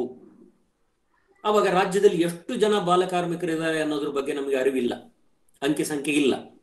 ಈಗೇನು ಅಂಕಿ ಸಂಖ್ಯೆ ನಮಗೆ ದಾಖಲೆಯಲ್ಲಿ ಇದೆಯೋ ಅದಷ್ಟೇ ಅಲ್ಲ, ಅದಲ್ಲದೇನೂ ಕೂಡ ಬಾಲಕಾರ್ಮಿಕರು ರಾಜ್ಯದಲ್ಲಿ ಇದ್ದಾರೆ ಅನ್ನೋದು ನಮ್ಗೆ ಗೊತ್ತಾಗತ್ತೆ. ಸೊ ಅವಾಗ ನಾವು ಈ ವಿಧಾನವನ್ನು ಆಯ್ಕೆ ಮಾಡ್ಕೊಳ್ಳೋದು ಕಷ್ಟ ಆಗತ್ತೆ. ಅಥವಾ ಇನ್ಯಾವುದೋ ಒಂದು ಪರಿಶಿಷ್ಟ ಜಾತಿ ಮತ್ತು ಬುಡಕಟ್ಟಿಗೆ ಸಂಬಂಧಪಟ್ಟಂತ ಅಧ್ಯಯನ ಮಾಡಬೇಕು. ಅಥವಾ ಯಾವುದೋ ಒಂದು ಯೋಜನೆ MG ನರೇಗಾ ಅದನ್ನ ಜಾರಿಗೆ ತಂದಿದ್ದೀವಿ. ಸೊ ಅದರ ಫಲಾನುಭವಿಗಳಿಗೆ ಏನೇನು ಸವಲತ್ತುಗಳು ತಲುಪಿದೆ ಅಥವಾ ತಲುಪಿಲ್ಲ ಅಂತ ತಿಳ್ಕೋಬೇಕು. ಹೀಗಾದಾಗ ನಮಗೆ ಸಂಪೂರ್ಣವಾದ ಮಾಹಿತಿ ಇಲ್ಲದೆ ಇದ್ದಾಗ ನಾವು ಸಂಭವನೀಯವಲ್ಲದ ಮಾದರಿ ವಿಧಾನವನ್ನು ಆಯ್ಕೆ ಮಾಡಿಕೊಂಡು ನಾವು ಅಧ್ಯಯನವನ್ನು ಮಾಡಬೇಕಾಗತ್ತೆ. ಈಗ ಉದಾಹರಣೆಗೆ ಈಗ ವಿದ್ಯಾರ್ಥಿಗಳ ಅಶಾಂತಿಯನ್ನು ಕುರಿತು ಅಧ್ಯಯನ ಮಾಡಬೇಕು. ನಿಮ್ಮ ವಿಶ್ವ ಅಂದಾಗ ಬೆಂಗಳೂರು ವಿಶ್ವವಿದ್ಯಾನಿಲಯ ಅಂತ ಆಯ್ಕೆ ಮಾಡ್ಕೊಂಡು ಬಿಡ್ತೀರಾ. ಅಲ್ಲಿ 100 ಕಾಲೇಜುಗಳಿದೆ. ನಿಮಗೆ ಬೇಕಾಗಿರೋದಂಥದ್ದು 300 ಸ್ಯಾಂಪಲ್ ಸೈಜ್. ಮಾದರಿ ಸಂಖ್ಯೆ ನಿಮ್ಗೆ ಎಷ್ಟು ಜನ ಬೇಕು? 300 ಜನರು ಬೇಕು. ಹಾಗಂದ್ಬಿಟ್ಟು ಯಾವುದೋ ಒಂದು ಕಾಲೇಜಿಗೆ ಹೋಗಿ 300 ಜನರನ್ನ ಆಯ್ಕೆ ಮಾಡ್ಕೊಂಡ್ಬಿಟ್ರೆ ಅದು ಸರಿಯಾಗತ್ತಾ? ಇಲ್ಲ. ಅಲ್ಲಿ ನೀವು ಬೆಂಗಳೂರು ವಿಶ್ವವಿದ್ಯಾನಿಲಯ ಅಂದ ತಕ್ಷಣವೇ ಅದರೊಳಗೆ ಬೇರೆ ಬೇರೆ ರೀತಿಯಾದಂತಹ ಕಾಲೇಜುಗಳನ್ನ ನೋಡ್ಬೋದು. ಯಾವುದು BA, BSc, BCom, BCA, ಹೀಗೆ ಬೇರೆ ಬೇರೆ ರೀತಿಯಾದಂತಹ B.Ed, ಈ ಎಲ್ಲಾ ಕಾಲೇಜುಗಳು ಆ ವಿಶ್ವವಿದ್ಯಾನಿಲಯದೊಳಗಡೆನೆ ಬರುವಂತವುಗಳು. ಸೊ ಅವಾಗ ಎಲ್ಲಾ ರೀತಿಯಾದಂತಹ ವಿಶ್ವವಿದ್ಯಾನಿಲಯಗಳಿಗೆ ಪ್ರಾತಿನಿಧ್ಯನ ಕೊಡ್ಬೇಕಾಗತ್ತೆ. ಹಾಗೇನೆ ಗ್ರಾಮೀಣ ವಿದ್ಯಾರ್ಥಿಗಳು, ನಗರ ವಿದ್ಯಾರ್ಥಿಗಳು ಅನ್ನುವಂತ ಒಂದು ಪ್ರಿಫರೆನ್ಸ್ ಅನ್ನ ನೀವು ಕೊಡಬೇಕಾಗತ್ತೆ. ಹಾಗೆ ಮಾಧ್ಯಮದ ಹಿನ್ನೆಲೆಯಲ್ಲಿ ಬಂದಾಗ ಕನ್ನಡ ಮತ್ತು ಆಂಗ್ಲ ಮಾಧ್ಯಮದ ವಿದ್ಯಾರ್ಥಿಗಳಿಗೆ ಅವಕಾಶಗಳನ್ನು ಕೊಡಬೇಕಾಗತ್ತೆ. ಹಾಗೆ ಹೆಣ್ಣು ಮಕ್ಕಳು ಮತ್ತು ಗಂಡು ಮಕ್ಕಳು ವಿಷಯಕ್ಕೆ ಬಂದಾಗ ಅಲ್ಲಿ ಇಬ್ಬರಿಗೂ ಸಮಾನ ಅವಕಾಶಗಳನ್ನು ಕೊಡಬೇಕಾಗತ್ತೆ. ಸೊ ಈ ರೀತಿ ಎಲ್ಲ ಪ್ರತಿಯೊಂದು ಬಿಡಿ ಬಿಡಿ ಭಾಗಕ್ಕೂ ನಾವು ಸಮಾನ ಅವಕಾಶಗಳನ್ನ ಕೊಟ್ಟಾಗ ನಮಗೆ ದೊರಕುವಂತಹ ಮಾಹಿತಿ ನಂಬಲರ್ಹವಾಗಿರುತ್ತೆ, ಪರಿಪೂರ್ಣವಾಗಿರುತ್ತೆ, ವೈಜ್ಞಾನಿಕವಾಗಿರುತ್ತೆ. ಇಲ್ಲದೆ ಯಾವುದೋ 300 ಜನರನ್ನ ನಾವು ಸಂದರ್ಶನ ಮಾಡಿದ್ರೆ ಅದರಿಂದ ಬರೋ ಮಾಹಿತಿ ನಮಗೆ ವೈಜ್ಞಾನಿಕವಾಗಿರೋದಿಲ್ಲ, ಹಾಗೂ ನಂಬಲರ್ಹ ಕೂಡ ಆಗಿರೋದಿಲ್ಲ. ಸೊ ಹಾಗಾಗಿ ಮಾದರಿಯ ಆಯ್ಕೆ ಬಹಳ ಮುಖ್ಯ. ಸೊ ಇದಾದ ನಂತರ ನಮ್ಮ ಮಾದರಿಯ ವಿಧಾನ ಆಯ್ತು. ಈಗ ಮುಂದಿನ ಹಂತ ಏನು ಅಂತ ಹೇಳಿದ್ರೆ ನಾವು ದತ್ತಾಂಶವನ್ನ ಸಂಗ್ರಹಣೆ ಮಾಡಬೇಕಾಗತ್ತೆ. ದತ್ತಾಂಶ ಅಂದ್ರೆ ಮಾಹಿತಿಯನ್ನ ಸಂಗ್ರಹಣೆ ಮಾಡಬೇಕಾಗತ್ತೆ. ಹೇಗ್ ಮಾಡಬೇಕು? ಎಂತ ಮಾಹಿತಿಯನ್ನು ಮಾಡಬೇಕು? ಪ್ರಾಥಮಿಕ ಮಾಹಿತಿ ನಮಗೆ ಮುಖ್ಯ. ಹಾಗಾದ್ರೆ ಅನುಷಂಗಿಕ ಮಾಹಿತಿ ಮುಖ್ಯ ಅಲ್ವಾ? ಸೊ ಈ 2 ಮೂಲಗಳಿಂದ ನಾವು ಮಾಹಿತಿಯನ್ನು ಸಂಗ್ರಹಿಸಬೇಕಾಗತ್ತೆ. ಅನುಷಂಗಿಕ ಮಾಹಿತಿ ಅಂತ ಹೇಳಿದ್ರೆ ಮಾಧ್ಯಮಿಕ ಮಾಹಿತಿ. ಸೊ ಬೇರೆಯವರಿಗೆ ಪ್ರಾಥಮಿಕವಾಗಿದ್ದು ನಮಗೆ ಅದು ಮಾಧ್ಯಮಿಕ ಆಗತ್ತೆ. ಈಗ ಯಾರೋ ಸಂಶೋಧಕನಿಗೆ ಅವನ ಸಂಶೋಧನೆಯ ವರದಿ ಪ್ರಾಥಮಿಕ ಮಾಹಿತಿ, ಆದ್ರೆ ನಾವು ಅದನ್ನ ಆಧಾರವಾಗಿ ಇಟ್ಕೊಂಡು ನೋಡಿದಾಗ ನಮಗೆ ಅದು ಮಾಧ್ಯಮಿಕ ಅಥವಾ ಅನುಷಂಗಿಕ ಮಾಹಿತಿ ಆಗ್ತದೆ. ಸೊ ಈಗಾಗಲೇ ಪ್ರಕಟಗೊಂಡಿಲ್ಲದೆ ಅಂದ್ರೆ ಅನ್ಪಬ್ಲಿಷ್ಡ್ ಥೀಸಿಸ್ ಅಂತ ನಾವು ಕರಿತೀವಿ. ಸೊ ಅವು ಬಹಳ ಮುಖ್ಯ. ಸೊ ಜೊತೆಗೆ ಜರ್ನಲ್ಸು, ಮ್ಯಾಗಝೈನ್ಸು, ಪೀರಿಯಾಡಿಕಲ್ಸು, ಪತ್ರಿಕೆಗಳು, ಸರ್ಕಾರದ ದಾಖಲೆಗಳು, ಇವೆಲ್ಲವೂ ನಮಗೆ ಅನುಷಂಗಿಕ ಮಾಹಿತಿಗಳೇ. ಸೊ ಅಲ್ಲಿ public and private sources of data ಅಂತ ಕೂಡ ನಾವು ನೋಡ್ಬೋದು. ಯಾವುದು ಪಬ್ಲಿಕ್ಕು? ಬುಕ್ಸು, ಜರ್ನಲ್ಸು, ಮ್ಯಾಗಝೈನ್ಸು, ಪಬ್ಲಿಕೇಶನ್ಸು, PhD ಪ್ರಬಂಧಗಳು, ಇವೆಲ್ಲವೂ ಕೂಡ ಪಬ್ಲಿಕ್ ಡಾಕ್ಯುಮೆಂಟ್ಸ್. ಹಾಗಾದ್ರೆ ವೈಯಕ್ತಿಕ ಯಾವುದು? ವೈಯಕ್ತಿಕ ಅಂದಾಗ ವ್ಯಕ್ತಿಗಳು ಬರೆದಂಥ ಪತ್ರಗಳಿರ್ಬೋದು, ಅವರು ಬರೆದಿರುವಂತ ದಿನಚರಿಗಳಿರ್ಬೋದು, ಅವರ ಆತ್ಮಚರಿತ್ರೆ ಇರ್ಬೋದು, ಇವೆಲ್ಲವೂ ಕೂಡ ವೈಯಕ್ತಿಕ ಮಾಹಿತಿ ಆಗ್ತದೆ. ಸೊ ಇವೆಲ್ಲವನ್ನು ನಾವು ಒಂದು ಕಡೆ ಸಂಗ್ರಹಣೆ ಮಾಡಬೇಕಾಗತ್ತೆ. ಇದಾದ ನಂತರವೇ ನಾವು ಪ್ರಾಥಮಿಕ ಮಾಹಿತಿಯನ್ನ ಪಡೆಯೋದಕ್ಕೆ ಕ್ಷೇತ್ರಕ್ಕೆ ಹೋಗ್ಬೇಕಾಗತ್ತೆ. ಸೊ ಇದನ್ನ ನಾವು ಫೀಲ್ಡ್ ವರ್ಕ್ ಅಂತ ಹೇಳಿ ಕೂಡ ಕರಿತೇವೆ, ಕ್ಷೇತ್ರಾಧ್ಯಯನ ಅಂತ ಹೇಳಿ ನಾವು ಕರಿತೇವೆ. ಸರ್ ಏನು ಕೇಳಿಸ್ತಾ ಇಲ್ಲ ಸರ್. ವಾಯ್ಸ್ ರೆಕಾರ್ಡ್ ಆನ್ ಆಗಿದೆಯಲ್ಲ? ಹಲೋ, ಕೇಳಿಸ್ತಾ ಇದೆಯಾ? ಹಲೋ ಹಲೋ ನಾಗರಾಜ್ ಅವರೇ, ಕೇಳಿಸ್ತಿದೆ ಸರ್. ಹಾ, ಎನಿ ಪ್ರಾಬ್ಲಮ್? ಹಲೋ, ಕೇಳಿಸ್ತಿದೆ, ಹೇಳಿ ಸರ್. ಹಾ, ಓಕೆ. ಸೊ ಈಗ ನಾವು ಮಾಹಿತಿಯನ್ನ ಸಂಗ್ರಹಣೆ ಮಾಡೋದಕ್ಕೆ ದತ್ತಾಂಶ ಸಂಗ್ರಹಣೆ ಅಂತ ಕರಿತೀವಿ. ಅದರಲ್ಲಿ ಎರಡು ಪ್ರಕಾರದ ಮಾಹಿತಿಗಳನ್ನ ಸಂಗ್ರಹಿಸ್ತೇವೆ. ಒಂದು ಅನುಷಂಗಿಕ ಮಾಹಿತಿ, ಇನ್ನೊಂದು ಪ್ರಾಥಮಿಕ ಮಾಹಿತಿ. ಸೊ ಅನುಷಂಗಿಕ ಮಾಹಿತಿ ಅಂತ ಹೇಳಿದಾಗ ಈಗಾಗಲೇ ಪ್ರಕಟಗೊಂಡಿರೋದು, ನಾನು ಆಗ್ಲೇ ಹೇಳಿದೆ ನಿಮ್ಗೆ. ಇನ್ನು ಪ್ರಾಥಮಿಕ ಮಾಹಿತಿ ಅಂತ ಹೇಳಿದ್ರೆ ಕ್ಷೇತ್ರದಿಂದ ಸಂಗ್ರಹಿಸುವಂತ ಮಾಹಿತಿ. ಸೊ ಇದನ್ನ ಹೇಗೆ ನಾವು ಸಂಗ್ರಹಿಸೋದು? ಸೊ ನಾಗರಾಜ್ ಅವರೇ, ಇನ್ನೆಷ್ಟು ನಿಮಿಷ ಇದೆ? ಹಲೋ, ಕೇಳಿಸ್ತಾ ಇದೆಯಾ? 25 ಮಿನಿಟ್ಸ್ ಇದೆ ಸರ್. ಏನು? 25 ಮಿನಿಟ್ಸ್ ಇದೆ. ಓಕೆ ಸರ್, 25 ಮಿನಿಟ್ಸ್ ಇದೆ ಸರ್. 25 ಮಿನಿಟ್ಸ್. Thank you. ಈ ಮಾಹಿತಿಯನ್ನು ಸಂಗ್ರಹಿಸುವಾಗ ನಮಗೆ ಕ್ಷೇತ್ರಾಧ್ಯಯನ ಬಹಳ ಮುಖ್ಯ. ಸಮಾಜ ವಿಜ್ಞಾನಗಳು, ಈಗ ಸ್ವಾಭಾವಿಕ ವಿಜ್ಞಾನಗಳಲ್ಲಾದ್ರೆ, ನೈಸರ್ಗಿಕ ಸ್ವಾಭಾವಿಕ ವಿಜ್ಞಾನಗಳಲ್ಲಾದ್ರೆ ಒಂದು ಕೊಠಡಿಗಳ ಒಳಗಡೆ ಕುಳಿತು 4 ಗೋಡೆಗಳ ಮಧ್ಯದಲ್ಲಿ ಪ್ರಯೋಗವನ್ನ ನಡೆಸ್ತಾರೆ. ಓಕೆ, ಪ್ರಯೋಗಾಲಯ ಅಂತ ಹೇಳಿದ್ರೆ ಅದು ಒಂದು 4 ಗೋಡೆಗಳ ಮಧ್ಯದಲ್ಲಿ ನಡೆಯುತ್ತೆ. ಆದ್ರೆ ಸಮಾಜ ವಿಜ್ಞಾನಗಳಲ್ಲಿ ಇಂತಹ ಪ್ರಯೋಗಾಲಯಗಳು ಇಲ್ಲ. ಇಡೀ ಸಮಾಜವನ್ನೇ ನಾವು ಬಯಲು ಪ್ರಯೋಗಾಲಯ ಅಂತ ಹೇಳಿ ಪರಿಗಣಿಸಿ ನಾವು ಕ್ಷೇತ್ರ ಕಾರ್ಯಗಳನ್ನ ಮಾಡಬೇಕಾಗತ್ತೆ. ಓಕೆ, ಸೊ ಹೀಗಾದಾಗ ನಾವು ಯಾವ ವಿಧಾನದ ಮೂಲಕ ಮಾಹಿತಿಯನ್ನು ಸಂಗ್ರಹಿಸಬೇಕು? ನಮಗೆ ಮಾಹಿತಿಯನ್ನ ಸಂಗ್ರಹಿಸೋದಕ್ಕೆ ಸೂಕ್ತವಾದ ತಂತ್ರ ಯಾವುದು ಅನ್ನೋದನ್ನ ನಾವು ಮೊದಲು ತೀರ್ಮಾನ ಮಾಡಬೇಕಾಗತ್ತೆ. ಯಾಕೆಂದ್ರೆ ಮಾಹಿತಿಯನ್ನ ಸಂಗ್ರಹಣೆ ಮಾಡುವಾಗ ನಮಗೆ ಬೇರೆ ಬೇರೆ ಪ್ರಕಾರದ ವಿಧಾನಗಳಿದೆ. ಒಂದು ಅವಲೋಕನ ಇರ್ಬೋದು, ಇನ್ನೊಂದು ಸಂದರ್ಶನ ಇರ್ಬೋದು, ಮತ್ತೊಂದು ಪ್ರಶ್ನಾವಳಿ ಇರ್ಬೋದು, ಸಮಾಜ ಮಾಪನ ಇರ್ಬೋದು. ಸೊ ಹೀಗೆ ಬೇರೆ ಬೇರೆ ವಿಧಾನಗಳ ಮೂಲಕ ನಾವು ಮಾಹಿತಿಯನ್ನು ಸಂಗ್ರಹಿಸಬೇಕಾಗ್ತದೆ. ಇದು ಬಹಳ ಮುಖ್ಯವಾದ ಒಂದು ಹಂತ ಅಂತ ಹೇಳಿ ಕರಿಬೇಕು. ಯಾಕೆಂದ್ರೆ ನಾವು ಯಾವುದೋ ಒಂದು ಬುಡಕಟ್ಟು ಅಧ್ಯಯನ ಮಾಡಬೇಕು ಅಂದಾಗ ಅಲ್ಲಿ ಪ್ರಶ್ನಾವಳಿಗಳ ಮೂಲಕ ಏನು ಪ್ರಯೋಜನ ಆಗೋದಿಲ್ಲ. ಇನ್ ಕೆಲವು ಸಂದರ್ಭಗಳಲ್ಲಿ ಸಂದರ್ಶನಕ್ಕೆ ಅವರು ಒಪ್ಪಿಗೆನ ಕೊಡದೇ ಇರಬಹುದು. ಸೊ ಹೀಗಾದಾಗ ಅವಲೋಕನ ವಿಧಾನವನ್ನ ಅನುಸರಿಸಬೇಕಾಗತ್ತೆ.